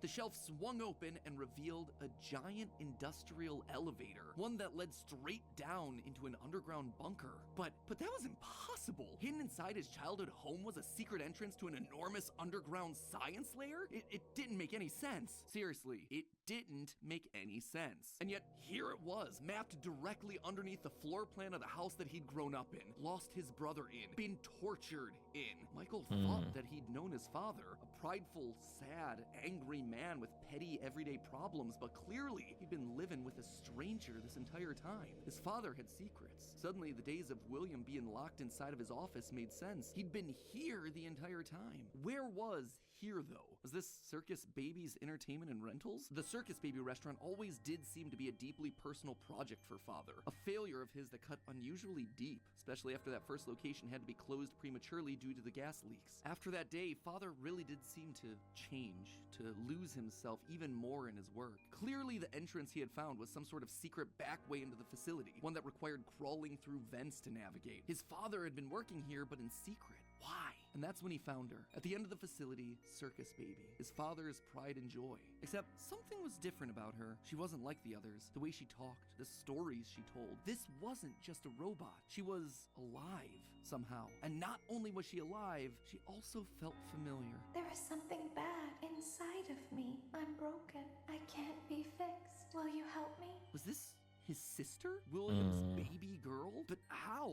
Why? What was this place? He dug around some old files and found blueprints outlining the features of these animatronics. Storage containers, voice mimicking, parental tracking. And was that a child in Freddy's stomach? Was his father collecting and experimenting on kids? Were all the rumors that he'd heard throughout his past actually true? That the animatronics came to life at night? That there were murders done in all the pizzerias? That his father had somehow been the prime suspect in all of it? Suddenly, Michael's mind flashed back to his persistent nightmares throughout his childhood. Yeah, man. Experimented You've on been too. fucked Tears up, bro. stung in his eyes as anger, fear, You've and been confusion fucked up. filled his body. His father's secrets were pouring out. William Once again, how did he have all the resources to make a bunker and had enough to make the fun time animatronics? You think it would take over 5 years for this size? Come on now, come on now, of course none of this shit will happen in real. Come on, bro, a lame, overworked father. He was a monster, toying with life itself. Suddenly, everything clicked. He frantically looked around the room, blinking human heads on poles staring back at him. Green eyes, his sister. Blue eyes, his brother. Closed eyes, his mom. All just staring expectantly. These were meant to be. Ooh. Wait, actually? I can't really see the colors. Human. William was working down here trying to make believable humans, literally rebuilding the family that they had both lost. The small little girl robots with their British accents roaming the hallways. What the fuck is this thing? Ah, shit. Melt it with a flamethrower. Of this underground facility suddenly took on a whole new context. Hello in there. Is this the same person? Nigga, leave me alone. His sister? A replacement for her? A clone? Is that a name? Biddy Bap? Biddy Bap? Hell no, nigga. Hell no. William building clones. What the of his fuck? Sister. They seemed to know him, after all, to react to his presence. They were all there. They didn't recognize me at first, but then they thought I was you. He always did have a bit of a resemblance to his father. They Michael's thought I mind was you. That line, what was that tied to in the other theory? As the reality of his world crumbled to dust. No, he had to get them out of there. If this really was his sister, heck, if any of these things were human, souls, whatever remnant of the humans that they once were, they needed to be rescued. They always put us back inside. There's nowhere for us to hide here. Led by the voice of Circus Baby, he marched through the now empty halls of the Funtime Auditorium. He would lead them. He would protect them. And finally, he would be able to forgive himself for the killing of his brother so many years. You are in the scooping room now. Bruh. The great scooper scooping. only hurts for a moment. That is just a lie, though. You're such a fucking liar. Fuck you mean the scooping only hurts for a moment? I'm gonna be live for a good, like, I don't know. Not a moment, though. It's longer than a goddamn moment. Scooper? That violent extraction arm? Michael had seen that one in the pile of blueprints. Something about heat rendering the magical silver metal inside useless. In reality, prior to getting himself spring-locked and put behind the wall, William's methods had become increasingly sophisticated, with a mechanized arm that could infuse new bodies with a soul. William could finally give and take away life. The only thing he needed were the bodies. But William wasn't the only one looking for bodies, as Michael was about to learn. But if we looked like you, then we could hide. If we looked like you, then That's we fire. would have somewhere to go. That's so Michael was fire. going to be the hero to help these animatronics, all right. He was going to help the haunted tubes and wires of these animatronics escape, just not the way that he anticipated. His sister had lied to him. Another game of pretend. The scooper plowed forward, digging its extraction arm into his body. As he heard his bones ripping through his flesh, Michael blacked out. But something is wrong with me. I should be dead, but I'm not. For For the next several months, Michael's life was not his own. He was forced to comply with the tangle of wires and spirits that lived inside of him. His body felt like an overfilled balloon begging to burst as day by day, week by week, his flesh began to sag and discolor. He was a walking, talking, rotting corpse, alive, but wishing he wasn't. He was a puppet, a walking shell. And while he did his best... Someone dropped their theory in the comment section and was like, their theory about you know, skin sack Michael being able to get jobs is that some forms of like the remnant had its healing properties applied to his body, so he was just healed enough to look, you know, not fucked up. To conceal his fate, there was only so much a man filled with robot spaghetti could do. The entity in his innards would eventually leave, but by that point, the damage had been done. His decaying flesh stank, turning him into a literal purple guy. But still, even with no bones, But yeah, he was still purple begging to on the die, game, Michael yeah. continued to live. That silvery metal remnant injected by the scooper meant that he couldn't die. His anger also refused to die. What he had seen down there in his sister's location had rocked him to his core. His father had killed and captured dozens. His experiments had killed his sister and then tortured him throughout all his childhood. He was actively trying to build human replicants. He didn't know where his father was, but Michael knew that he was out there somewhere. I've been living in shadows. Been There's living only in one thing shadows. left for me to do now. I'm going to come find you. Michael had to correct for the sins of his father. He had to make things right. Michael would burn Fazbear Entertainment to the ground. I mean, what else could you do when your skin was permanently purple? Michael's strategy was simple. He would apply for night security guard positions at the old defunct pizzeria locations. That way, no one ever had to see him. They smooth hired his ass. They said, what? Hired. Where's your ID at? Oh, you don't got it? Shit, hired. Level of education? Shit, hired. Date of birth? Oh, you been alive for like 3 months? Shit, hired.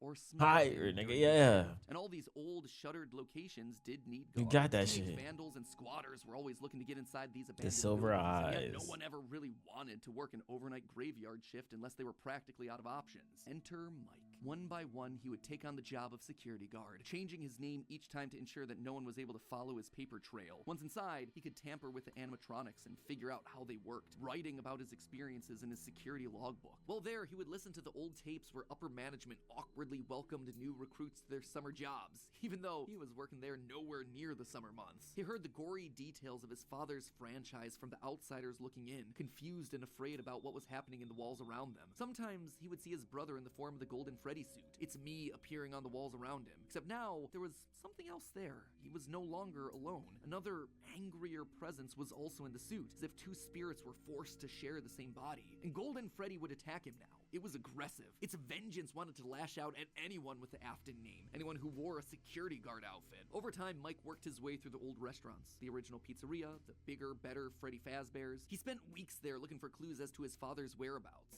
And each time at the end of his week shift, he would then set the location on fire. Remnant can't survive high temperatures after all. So burning away whatever spirit-laden animatronics that still existed inside seemed like a winning strategy. Oh, that was from All the this blueprint. Revisiting of his past, though, was causing Apparently. nightmares to begin again. Hallucinations that brought him back to his childhood. The guilt around killing his brother. His dreams were oddly mixed with the shrill phone calls of the security guards.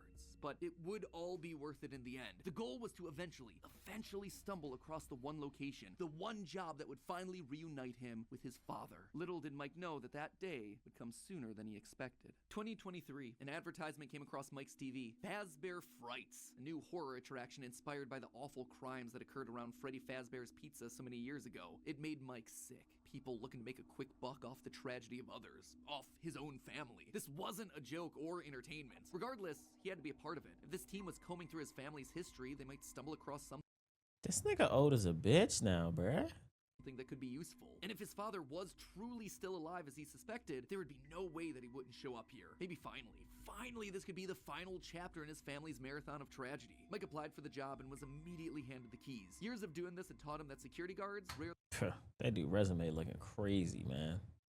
They do resume go crazy. receive thorough security. Looks human. They liked how creepy Mike looked. They thought it was a costume on theme for the job. What little Is that facts? Yeah. they knew. Hey, glad you came back for another night.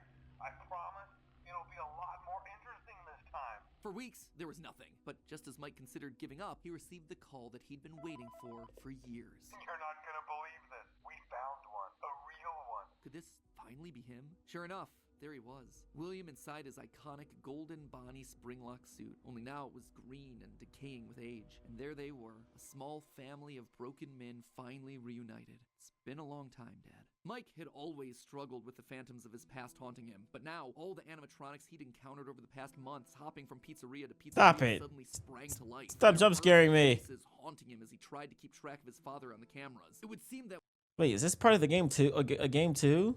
Yeah, that's kind of cool. to life. Their burned faces haunting him as he tried to keep. Plus, the dude who hired him was weed head, so proud. Nigga, I smoked weed a lot. No amount of weed is going to.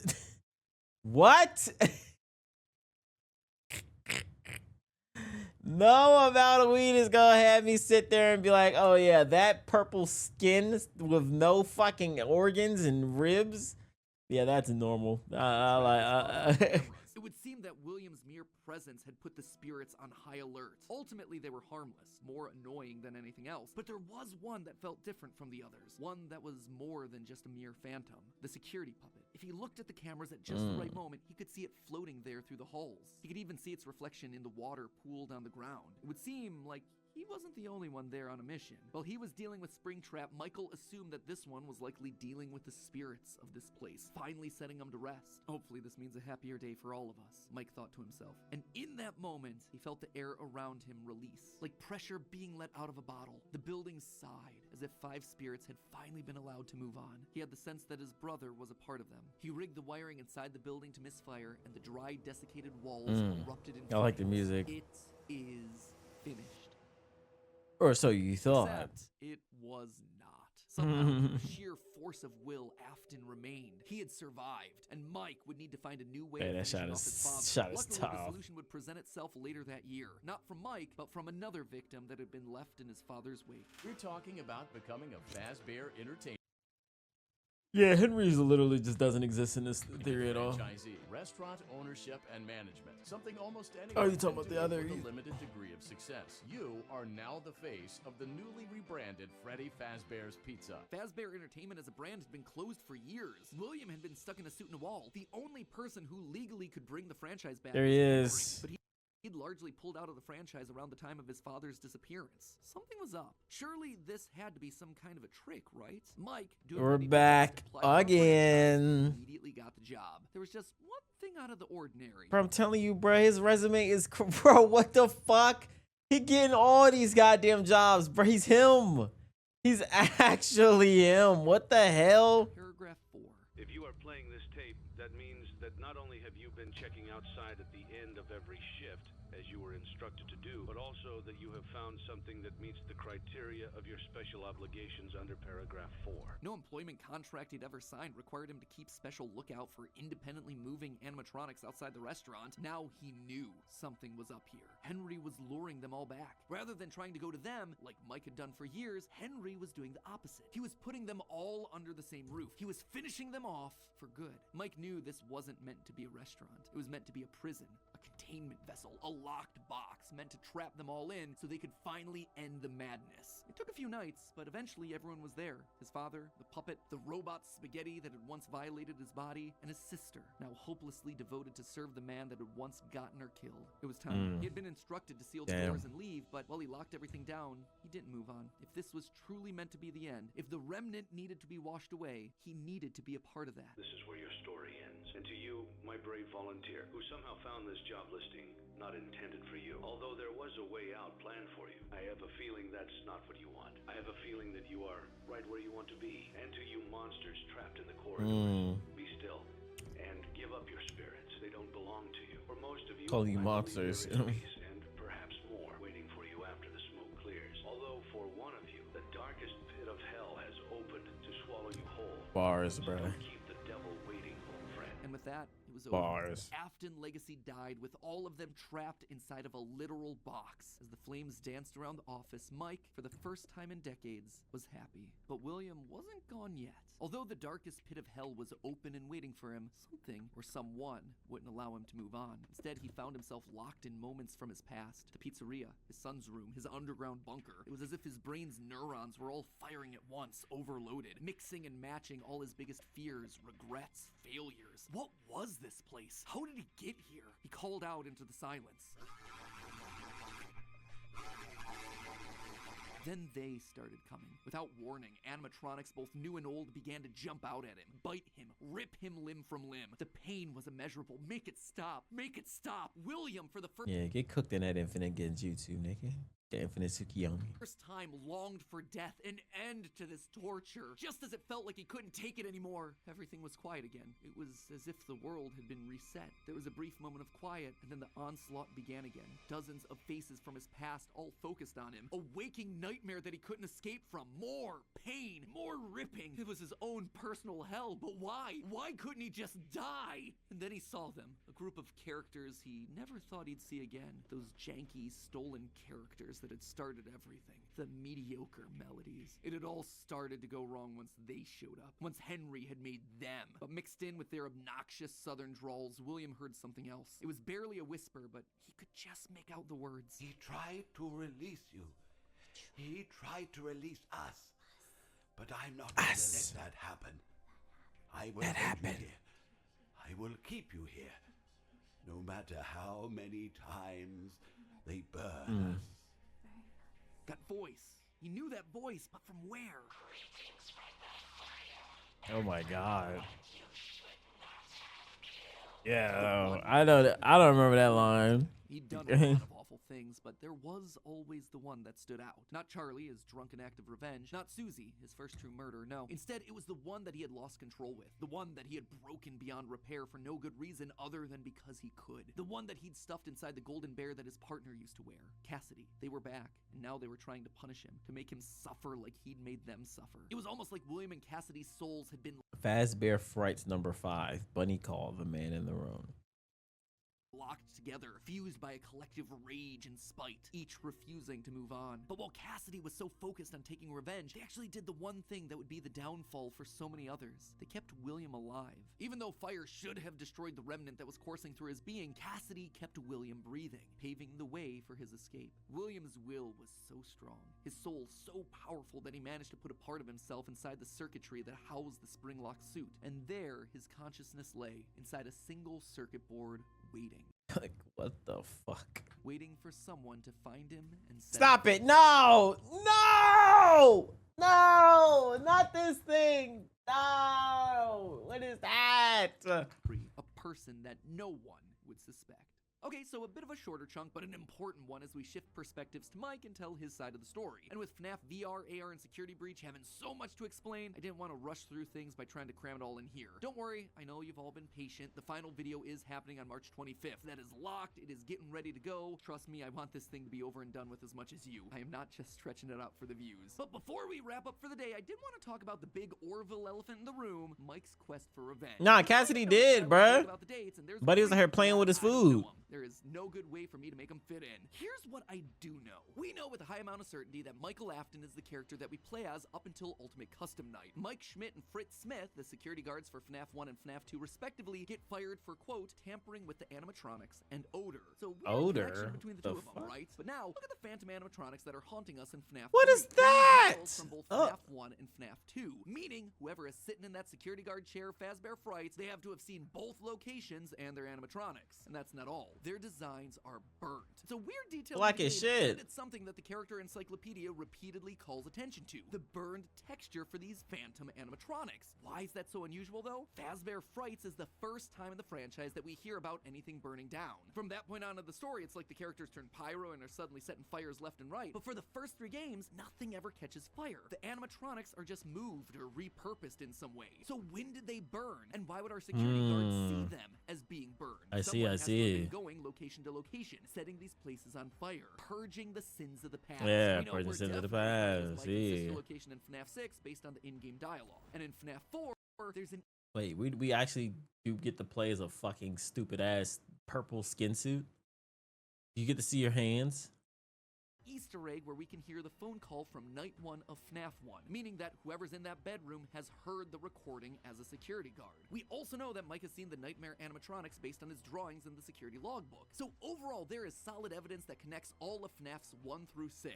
You'll also notice how the character encyclopedia doesn't have a page for Mike Afton. This thing has a Before page the for scooping, Chocolate yeah, Bunny right. Bonnie, but not Michael. Some tells me they don't want us to confirm how many games he's been in, because that would confirm too much of the theory. In short, this gives us an incredibly compelling and complete narrative. Mike as our protagonist and William, his father, as our antagonist. Mike accidentally kills his brother in Fredbear's mouth, which begins our story and sets William down his pathway of destruction. Mike is then haunted by the guilt of his past and is looking to make things right across the rest of the games. In Sister Location, he learns what his father's been up to and realizes what he has to do to correct it. After failing to finish the job in FNAF 3, he ultimately helps Henry end it all in FNAF 6. It is great. It is a clean narrative. There is just one problem: timing. Mike's quest can't really start until he's been down to Sister Location, seen Baby, and gotten himself scooped. That's when he finds out about Afton's secret life. It's also when he's gonna start to smell, because, you know, he's a walking, talking, rotting corpse. And we know that he's not going down into the bunker until the Funtime animatronics have been made, Freddy's has been closed, and Afton is out of the picture. That all should be happening post-1993, after William is sealed behind a wall. But that then presents us with a few problems. Afton has already dismantled the original animatronics as we see in the FNAF 3 minigames. How are those things getting burned if they're already deconstructed? But more importantly, we see FNAF 2 paychecks with the date 1987. That is way earlier than I think it can be. To be fair, Fritz Smith's pink slip on night 7 doesn't have a date, but it's a bit weird to say that the first few nights are in 1987 and then employee number 3 is hired on years after the restaurant closes. Anyway, just wanted to call that out because I don't have a solid answer for it, and I'd love to see your comments down below. And with that, my friends, this chapter comes to a close. We'll see you on March 25th for the grand finale as we cover the March final 3 25th. games in the franchise. When did this joint drop?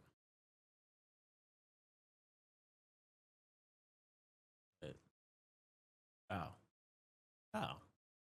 And the controversial answers we think solves what those games were trying to tell us. Until then, my Faz heads, remember, even though Afton kinda succeeded in being brought back to life, gotta admit, he's still looking a little bit on the dry, dehydrated side. I suppose 3 fires and being dead for a decade will tend to do that to ya. Fortunately, thanks to today's sponsor, Air Up, I think we can help him out with the hydration thing, not the whole burning alive thing. You guys know that I hate drinking plain water. It's just boring. And that then led me to my current crippling Drink your goddamn water, bro. What the fuck? Drink your goddamn water. It's water. Coke addiction. However, Air Up has found a way to harness the power of science to get me to drink more water, which not only do I love in principle, but I can truly say has changed my drinking habits forever. They use these special scent pods that fit directly onto the top of the bottle, and almost as if by magic, it makes the water tastes like basically anything you want. How? If you guys have ever watched Food Theory, you've probably heard me say that smell is more important than taste, and that's exactly what Air Up's taken advantage of here. These pods are full of flavorful smells like watermelon, peach, wild berry. That one's my personal favorite. And by having the pods in front of your nose as you're drinking, it makes your brain think that that's what you're tasting. But in fact, you're just drinking good old H2O. No additives, no preservatives, no sugars, no syrups, no aspartame, no nothing. I love my Air Up. But naturally, when I tell other people about it, they're skeptical, right? It's a weird concept. So I got members of Team Theorist to try it for themselves, and they were also blown away by the results. Lee, Amy, and Tom, 3 of our creative directors, they walk around with their Air Up bottles constantly. Lee loves his so much that he even bought one for his brother's wedding present. Tom said that the orange vanilla swirl flavor reminded him of ice creams that he used to eat as a kid, which sounds way more exciting than just plain old water. And the great thing is, if you aren't like me and you just want some good old-fashioned water every once in a while, you can just drop the flavor pod down away from your nose, and suddenly you're back to drinking out of a regular water bottle. The team and I love Air Up. Seriously, there are just so many of these bottles around the office now. And I wouldn't keep saying yes to their sponsorships if I didn't genuinely believe in the quality of the product. So head on down to the description and click the link to purchase your bottle right now. Plus, if you purchase any starter set and use the code FREEFAVE5, you'll receive 1 free Favorite 5 variety pack. That's gonna get you 5 one-pod packs of orange vanilla, raspberry lemon, peach, watermelon, and again, my personal favorite, wild berry. Ice water is the way to go, god damn it, people. The finale. And in this finale, Freddy Fazbear is gonna bust it open. Throw that shit in a circle. Welcome to Game Theory, and the final part of my FNAF timeline, where today we're bringing our story to a close by talking about the most complicated and controversial part of the timeline, the part that I've been dreading most of all, the end. The moment where we're finally forced to come to some definitive and difficult answers trying to explain what the heck we were watching in Security Breach. The last 2 episodes have been about death. The death of Afton's family, the deaths of multiple children, the death of the franchise itself as Mike and Henry figuratively and literally burn it all down. Today's episode, though, and the current end of this franchise, is instead all about rebirth, the return of old characters in new forms, and the What the controversial hell? rebirth of a franchise. What the entering fuck? The next era of Wait, who shorty at the bottom right, man? Who the baddie right there? Who the fuck that is? What the fuck is going on? What is this? Who the hell is that? its story. But before we hop into the timeline, due to scheduling conflicts, I won't be able to have any live Vanessa? talk after this episode. I know, I promised one, I was really excited about it, but I just couldn't make it work with my schedule and all the other guests' schedules. That said, I still do plan on doing one over the coming new weeks saga. with special guests. Just make sure What? that you're subscribed and either have all What do you notifications mean? turned on, or you're just watching our community tab for the announcement as to when that's gonna happen. And now, without any further ado, we finally reach the end and a new beginning to our story. Fazbear Entertainment was dead. There is no need for you to return to work next week, as Fazbear Entertainment is no longer a corporate entity. All debts had been paid, all assets redistributed. The company was outright dissolved. Even the memories of the horrors that had happened there started to fade away in the public consciousness. The people were gone too. William was dead. Henry was gone. A whole generation of young Emilys and Aftons had lost their lives to the horrors of the pizzeria. All of them collateral damage to the man in the bunny suit. Everyone the company Yeah. ever touched was dead and gone. Well, all except one. Pay your child support, you deadbeat! I'm keeping the diamond The hell? ring. I also set the house on fire! Clara Afton. She'd been there in the early days, back when things with William were good. They'd had the perfect home, a thriving business, the ideal family. But shortly after their youngest son died, things started to change. William had become distant, lost in his work, obsessive. She had watched him change from this irritatingly brilliant man that she had fallen in love with to a drunken monster struggling to hold himself together. And despite her trying to reach out to him in those desperate days, he was just too far gone.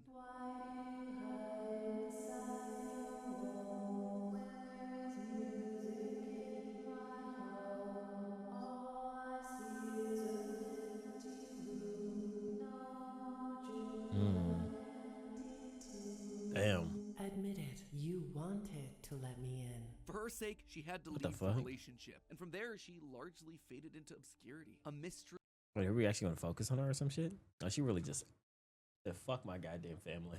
Said, yo, I'm out, bruh. from William's past, a footnote in his history. And that was fine for her. She wanted to leave that part of her life behind. She tried to move forward, never wanting to hear the name Freddy Fazbear again. A time defined by Never wanted to hear Michael Afton again.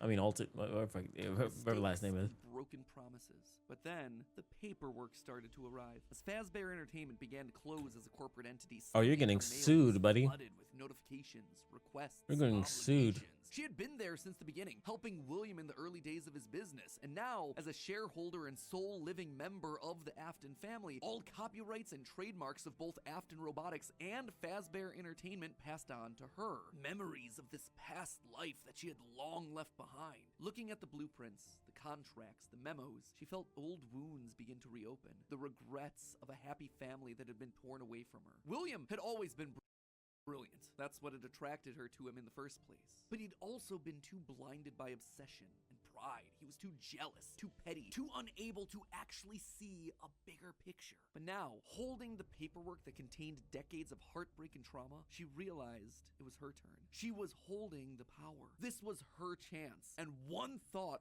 resonated in her head. I will put them back together. I will put them all back together. She would be the Nigga, what? Yo, what do you mean? What? one to rebuild this family, to rebuild the pieces of that shattered life, to reclaim the kids that Fazbear had stolen from her. But how? Looking at William's work now laid out before her, she knew that he had been onto something, collecting remnant, robotic humanoids, digital conscience transfer.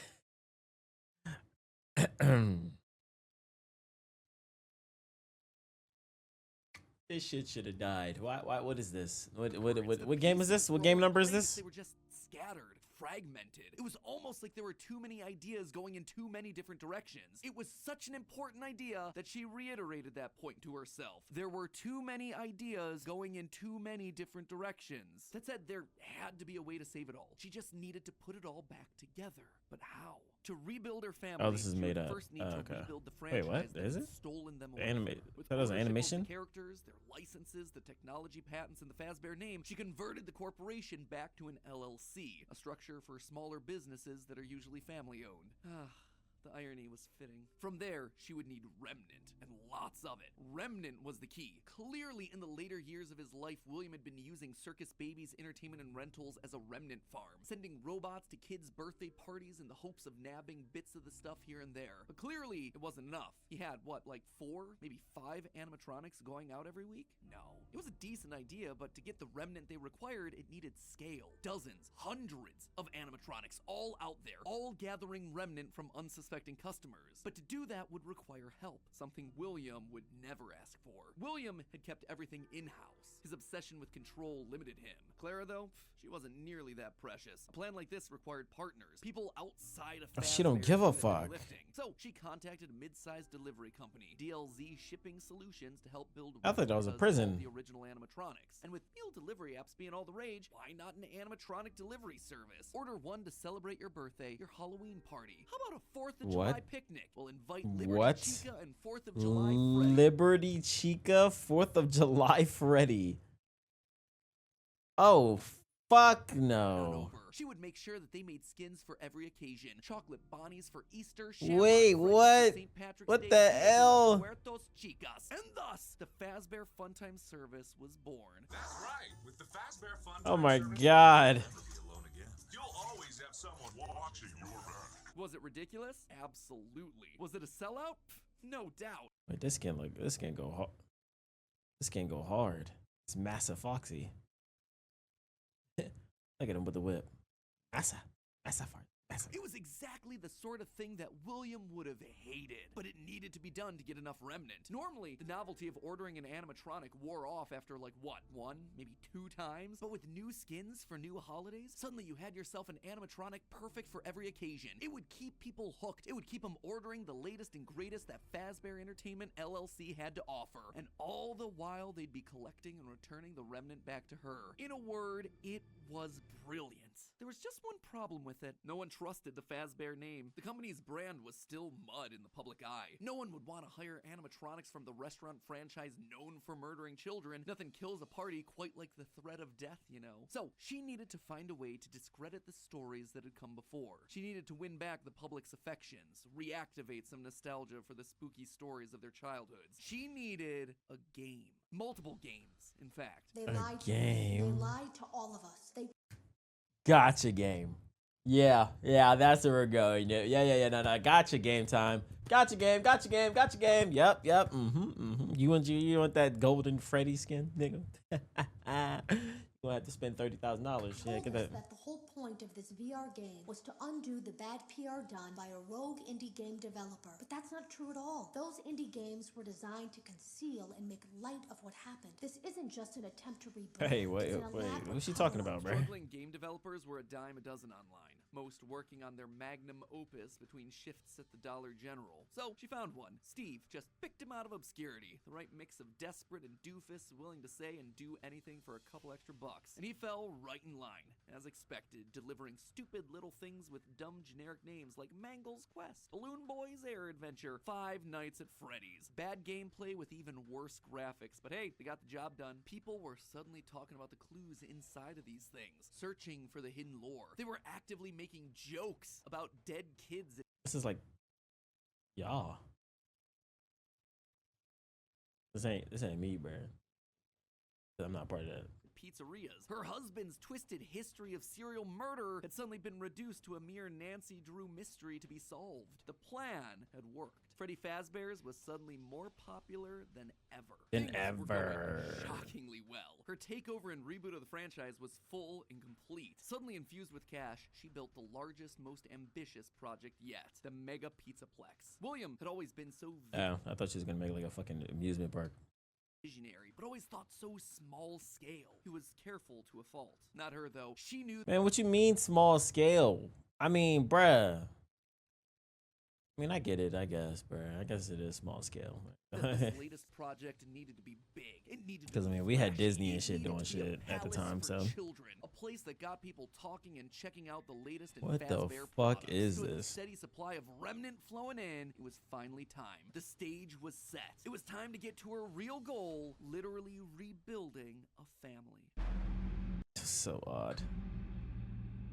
March 2035. The first was 2035. the one that was the first to get ripped open. She'd seen down in this bunker 2035. gotten very close to replicating artificial humans using animatronic technology. And so that's exactly what she would do. Rebuild her boy from the ground Oh, up. hell no. His shaggy brown hair, his favorite striped shirt, even down to small details that no one would notice, like the band-aid on his left knee. Williams' research had even found ways of making animatronics that could bleed and process food, making them virtually indistinguishable from a typical human. He would never have any idea of what he actually was unless he was explicitly told. The only things that could possibly ruin the illusion were any overrides to his internal systems. If something were to, say, interfere with the cameras that he had in his eyes, or cause some sort of a core reboot to his hard drive, or x-ray his metallic bones, then yeah, he would be exposed. But otherwise, to the outside world, he was just your typical, normal human boy. She worked down in the bowels of the Pizzaplex, giving him life, but it was one thing to build him, it was another to help him remember his identity. He died so young,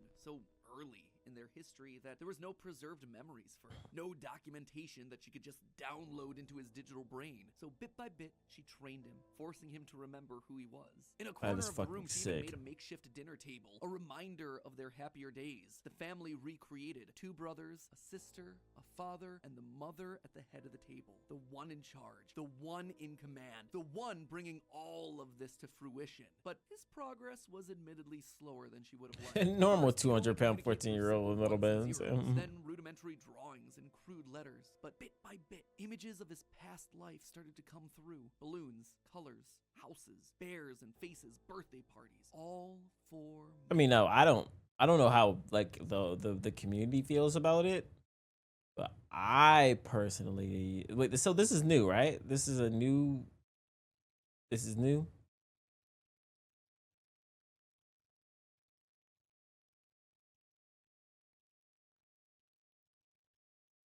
This is all confirmed now not to be true.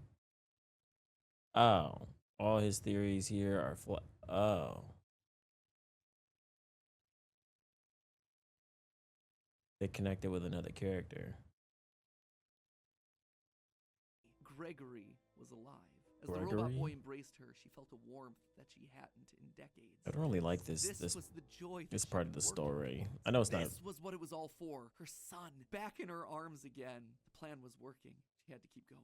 Next was William. If the family was truly going to be put together, she would need him. And she knew exactly where he was, in the ruins of that old Freddy Fazbear's pizza place where Henry had trapped him. In fact, that's specifically why she insisted on building the Pizzaplex there over the sinkhole. It was the best place to hide what her true intentions were with the entire operation. Digging through the wreckage, she found him. He was right where she thought he'd be. Seeing the putrid shell of the Springtrap suit, though, was not something she was prepared Ew, for. bruh. The corpse of William Afton was disgusting. Ew, man. Scorched flesh fused into the fur lining. Hollow black sockets where eyes once were. A smell that reeked of burned carbon. Oh. He was no longer flesh. It was just the tangled sinews of a creature that was once. God damn it! Stop that thing. How far this brilliant man had fallen. It was clear that her work was cut out for her on this one. Afton was practically lifeless. The man may not have been able to die, but he was about as close as you could come. And his body would need a lot of reconstruction. Replacement arms and endoskeleton reinforcements were the top priority. Maybe pulled from their new line of glam rock animatronics. She'd have to see if they had any spare Bonnie parts lying around that they could steal. In the meantime, though, she threw the husk that was once her husband into a life support pod infused with aerosolized remnant to help keep him stable. But more important than recovering his body was recovering his mind. In his current state, he was comatose, an empty shell. Severe brain damage starts at temperatures over 108 degrees Fahrenheit, 42 degrees Celsius, and years How about that? Of repeated fires had burned his brain to goo. Gone was the brilliant, Yeah, that joint- frustrating that mind joint- had that joint drawn her to it droopy. in the first place. But she had a plan. Unlike her darling boy Gregory, Afton had found ways to record his consciousness. Fundamentally, the brain is only a series of electrical connections after all, so why couldn't you replicate that in the form of a standard circuit board? In essence, you could create a digital consciousness. And one thing she knew about William, he was nothing if not cautious. A planner. Someone who had backup plans to his backup plans. And sure enough, there it was, buried in piles of old animatronic CPUs, a record of Afton himself. But she needed someone to test it. Someone was definitely here during the night. It had to have been the client. I mean, they sent us that stuff in the first place with no explanation, told us to scan it, said it would expedite the process so we wouldn't need to program any pathfinding ourselves. Unlike the other games that she'd paid to have made in the past, this one had a different purpose. This wasn't about PR, it was about getting William back up and running, spreading his virus to the masses. You acknowledge that Fazbear Entertainment is not responsible for accidental digital consciousness transference, real-world manifestations of digital characters. She hired a new developer, Silver Parasol Games, to scan the boards and bring Silver Parasol husband Games. into the system. And because of the immersive nature of VR, William's consciousness would be able to move, Oh my god. giving him a new body, a new agency. There was just one Press stop.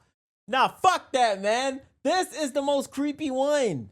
Fuck all the other ones that's actually trying to be so scary. They're not. No, this motherfucker, bruh, he throwing me off, man.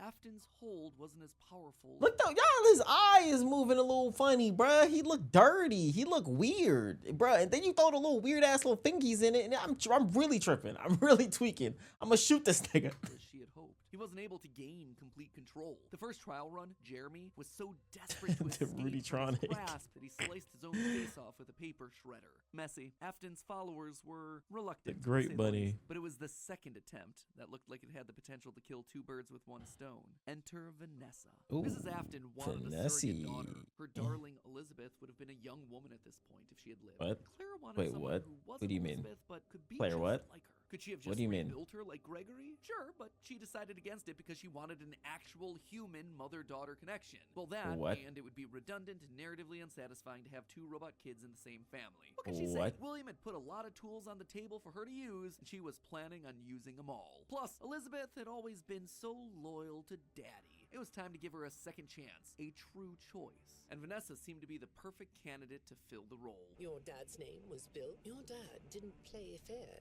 did he? He used to make your mum look bad in court. He manipulated court? you. I know your mum after she lost the custody case. I was supposed to be a good girl. She started as a QA tester at Silver Parasol Games, the VR game development company that was part of her plan to bring back William. But more importantly, Vanessa checked all the correct boxes. Right age, blonde, green eyes with a fondness for flowers and the outdoors. In many ways, it was her daughter all over again. Except it wasn't just looks and personality. What really mattered was Vanessa's mind. Underconfident, coming from a broken home, motherless, able to be manipulated.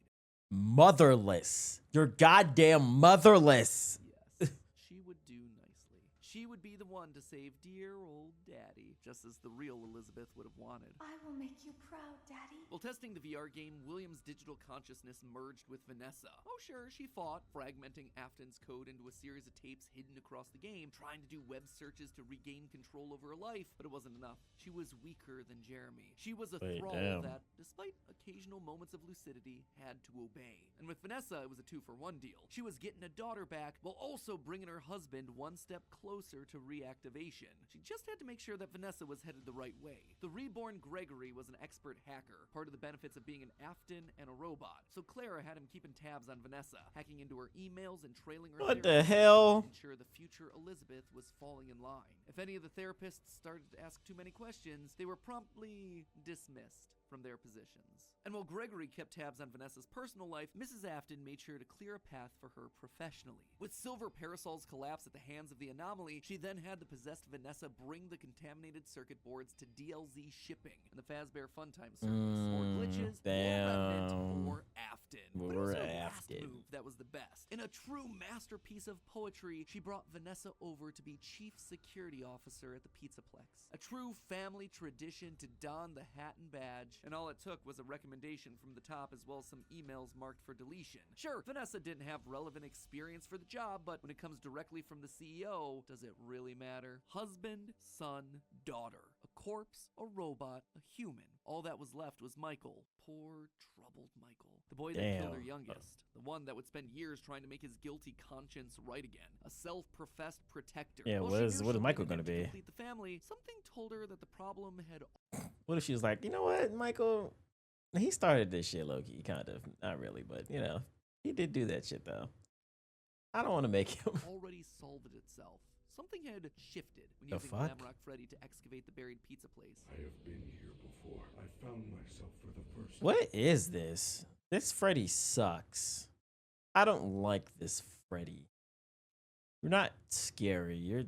And it's not even a cool design. You're just fucking fugly. I don't like you. Time when I cleared He to go? No. changed. My friends are here, but I can protect you.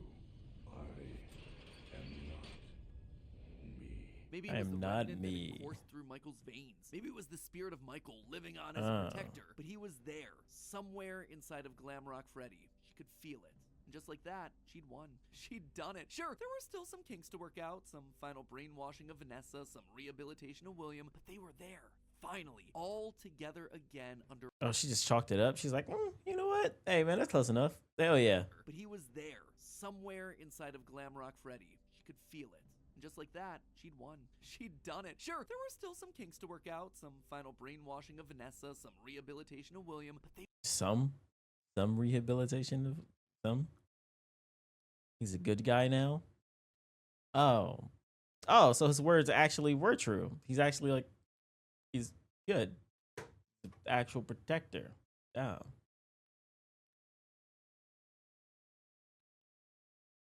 Still, that design is just something. They were there, finally, all together again under one roof. The Aftons reunited. A happy ending. And that's how it could have ended. That's how it should have ended, had it not been for a few unanticipated... What the fuck is that? Is that the goddamn security doll thing? What For one, something was just wrong with the Pizzaplex. Almost as if the entire building was haunted, possessed. Puppet plushies hiding on ceilings, behind crates, places that they had no earthly way of belonging. Staff bots with greasy tears down their eyes, acting teared by some sort of a nightmare. Even their sounds had the echo of nightmares long past. Wait, is that sound effects of oh, they are. A guardian spirit of the past refused to move on. As long as her husband was around, it too would linger. Only now, it wasn't just in one body, but it was in the essence of the building itself. She had seen stories of houses built on burial grounds getting possessed by angry spirits, but she'd never assumed that it could be real. Then again, in a world of living spirit metal and mind-controlling glitches, who was she to be so judgmental? The whole thing was ridiculous. Why would this be the line that she refused to cross? After all, the Pizzaplex was built over the burial ground of angry spirits, but it was the power cords that finally convinced her that something was wrong. Suddenly, these cords were striped black and white, like the security puppet from generations ago. The very foundations of this place, the materials and wires that constituted it, were rebelling against her, against the Aftons, against the quest to bring them all together again. And it was being helped by something else.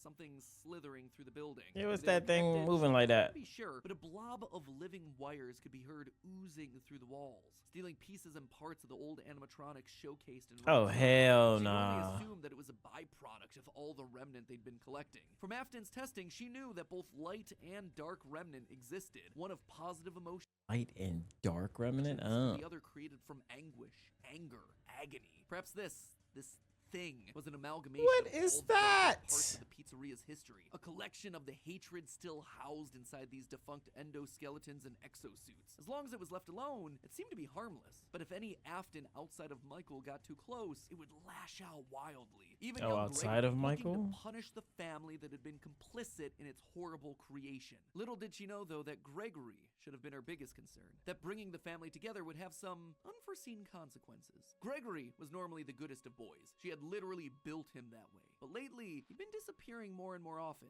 What the fuck you been doing, Greg? Hey, man. You ain't get that shit together. Disobeying her orders. Requests. She knew that he loved playing on the arcade machines once the Pizzaplex closed, being so good as to top the leaderboard on practically all of them. But lately, he was nowhere to be found. She suspected his absence had to do with Glamrock Freddy's failed performance the other night, when he malfunctioned live on stage. Almost as though the core programming of Freddy responded to seeing this rebuilt small boy. Almost like it awakened something inside of him. She'd have to make sure that Vanessa was on the lookout for him. But she'd soon come to learn that Vanessa wasn't enough. Whether it was the influence of the nightmare puppet or a reawakened hatred of animatronics seated deep in Gregory's code, something had caused him to rebel, to rip apart each animatronic in the Pizzaplex. Bit by bit, this boy was tearing down the empire that she'd so painstakingly built, freeing Vanessa from her mind control, destroying the remains of Afton in the basement, setting Glamrock loose as her carefully created world crumbled around. Wait, setting Glamrock Freddy loose? What that mean? Her one more time, she began to plot her revenge. She would have to bring them all to ruin. And there you have it, my friends, nearly a decade in the making, my FNAF timeline for where the franchise is here in 2023. What the hell? Frights, by the way. As always, what does that mean?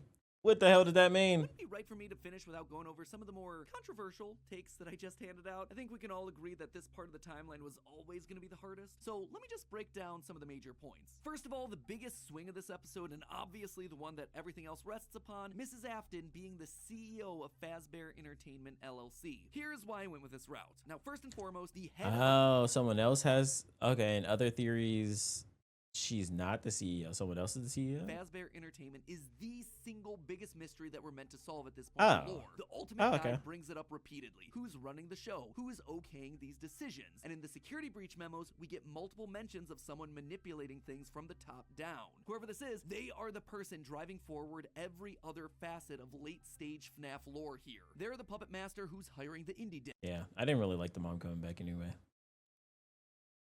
I don't like that theory. What's the most pop? Well, I was about to. Oh wait, he might say it.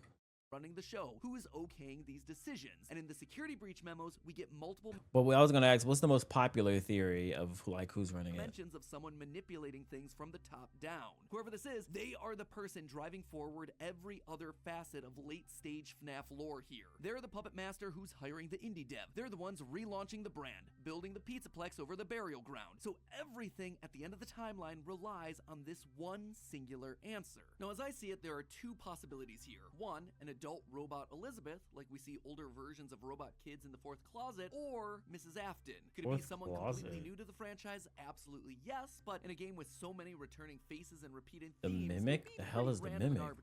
Oh, that's the thing someone told me to react to. Who then would it be? Well, Elizabeth Girl always bosses wanted to please her daddy, so she'd be most likely wanting to bring him to life. But then, what's Vanessa's role in all of this? Vanessa is clearly meant to be a parallel for Elizabeth. Same hair, same eyes, similar backstories, but if the main goal is getting the Afton family back together, which seems to clearly be the case in Security Breach, then there's no need for Vanessa to be involved at all. We already have Elizabeth running the show. It would also mean that we suddenly have two robot kids running around, which feels narratively repetitive and quite frankly kind of dumb. Now look at Mrs. Afton. We know next to nothing about her outside of any clues that we can get from Immortal and the Restless and Bellora's song. But what her being head of Fazbear does is make every other piece of the lore fit. Suddenly, you can have one of every other type of character. One robot kid in Gregory, one brainwashed human in Elizabeth/Vanessa, one OG corpse in William, and one possessed animatronic in Mike. Narratively, it makes everything else cleaner. Legally, it's also the option that makes the most sense. As I call out in my narrative, she'd likely have some stake in the original company and all of its assets. So as Fazbear folds as a company, I'd suspect a lot of it would return back to her. But there was one clue that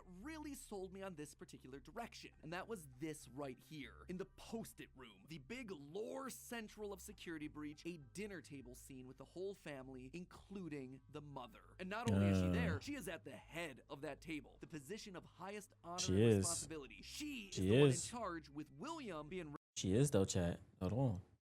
He might be cooking. relegated off to the side. That one scene shows that we have to include Mom in there somewhere, and the only place it makes sense for her to be is at the top. Now, there is one big dilemma with my interpretation of all this. The Ultimate Guide really seems to point out that the head of Fazbear doesn't want the glitch trap virus to spread. They call out one particular email in FNAF AR where the legal team calls a cease and desist to all action about scanning the circuit boards. And even in FNAF VR, we're told that the circuit boards get stolen back by the client, presumably once they realize what danger is on there, trying to stop Glitch Trap before he spreads and gets out of hand. Here's the problem with that, though. If the head of Fazbear doesn't want Afton to rise again, why'd they restart the company in the first place? Why'd they build over the FNAF 6 pizzeria? Why'd they go why did anybody do this shit?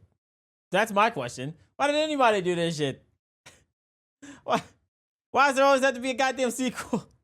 Cover up to make the possessed Vanessa an important part of the company just doesn't make a whole lot of sense. It would be the most inconsistent series of actions ever, but I did want to call attention to it since it seems to be the route that the official guide is trying to steer us towards. Moving on to minor point number 1, the Five Nights at Freddy's games were made by the Rogue indie developer. Here's the thing, FNAF VR opens with this line. That's why we have recreated many of these completely fictitious scenarios, lies that you've been fed over the last several years, into a hilarious VR game. It's recreating the lies told to you by the indie developer. And since Help Wanted has direct recreations of FNAFs 1 through 3, it means the games must be part of the fabrications that this developer made up. Also, all of this is heavily implied in the story of the same name, Help Wanted and Tales of the Pizzaplex, hence FNAF 1 through 3, canon games within the lore of the series. Big swing number 2, the elephant, or ghost in the room, Charlie infecting the Pizzaplex. John from the channel FNAF has made some great findings about Charlie's influence over the Pizzaplex. The cables that looked like the striped arms of the puppet, the Nightmarion plushies that you find hidden across the Pizzaplex in weird places, the staff bots with creepy smiles and in your dreams written on the front. All of these things scream puppets. Plus, with the puppet mask not having tears I did say that. seems to imply that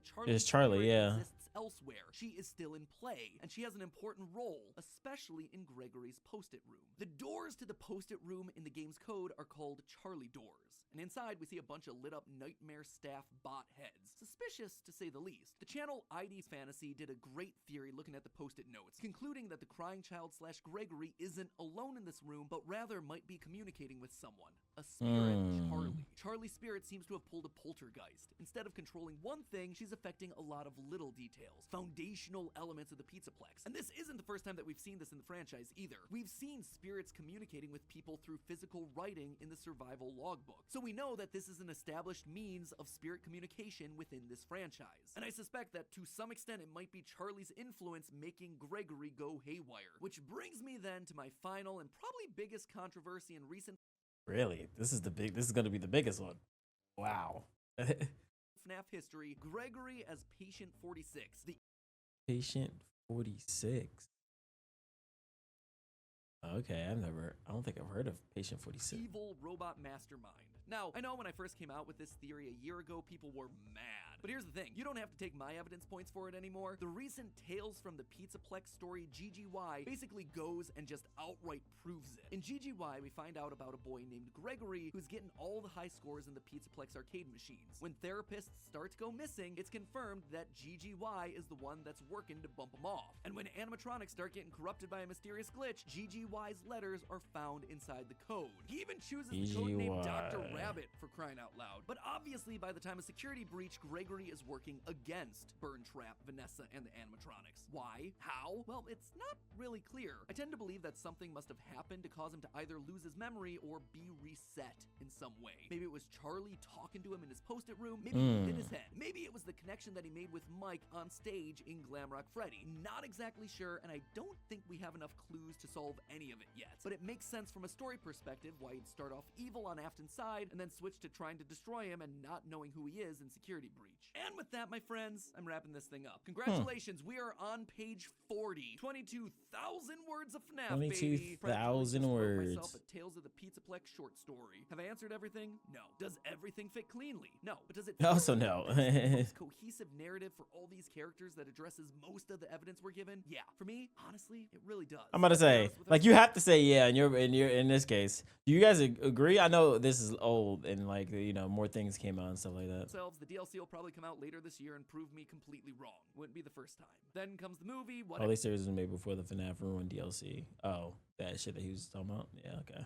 Where the Mimic was introduced, so you definitely gotta check out the lore video on them. Oh, that's why everybody's talking about the Mimic. My descent into madness continues. But regardless, I am so proud of this. This was a massive undertaking, and I'm so proud of our editors who have just destroyed the editing across all. That's pretty dope. That's pretty dope that he literally brought it up, and then it unless the motherfucker was listening, saw that shit, is like, yeah, we're gonna prove this nigga wrong, bro. Fuck it. These installments. You guys are the best. Thank you for pushing through on 20+ minute uploads. You are unreal and your talent is unrivaled. I'm so lucky to work with you guys every single day. And like I mentioned before, keep an eye on the channel for an announcement regarding a talkback live stream with some special guests. Was I right? Was I wrong? Yeah, Scott's a troll. Feedback. So that one's coming up soon.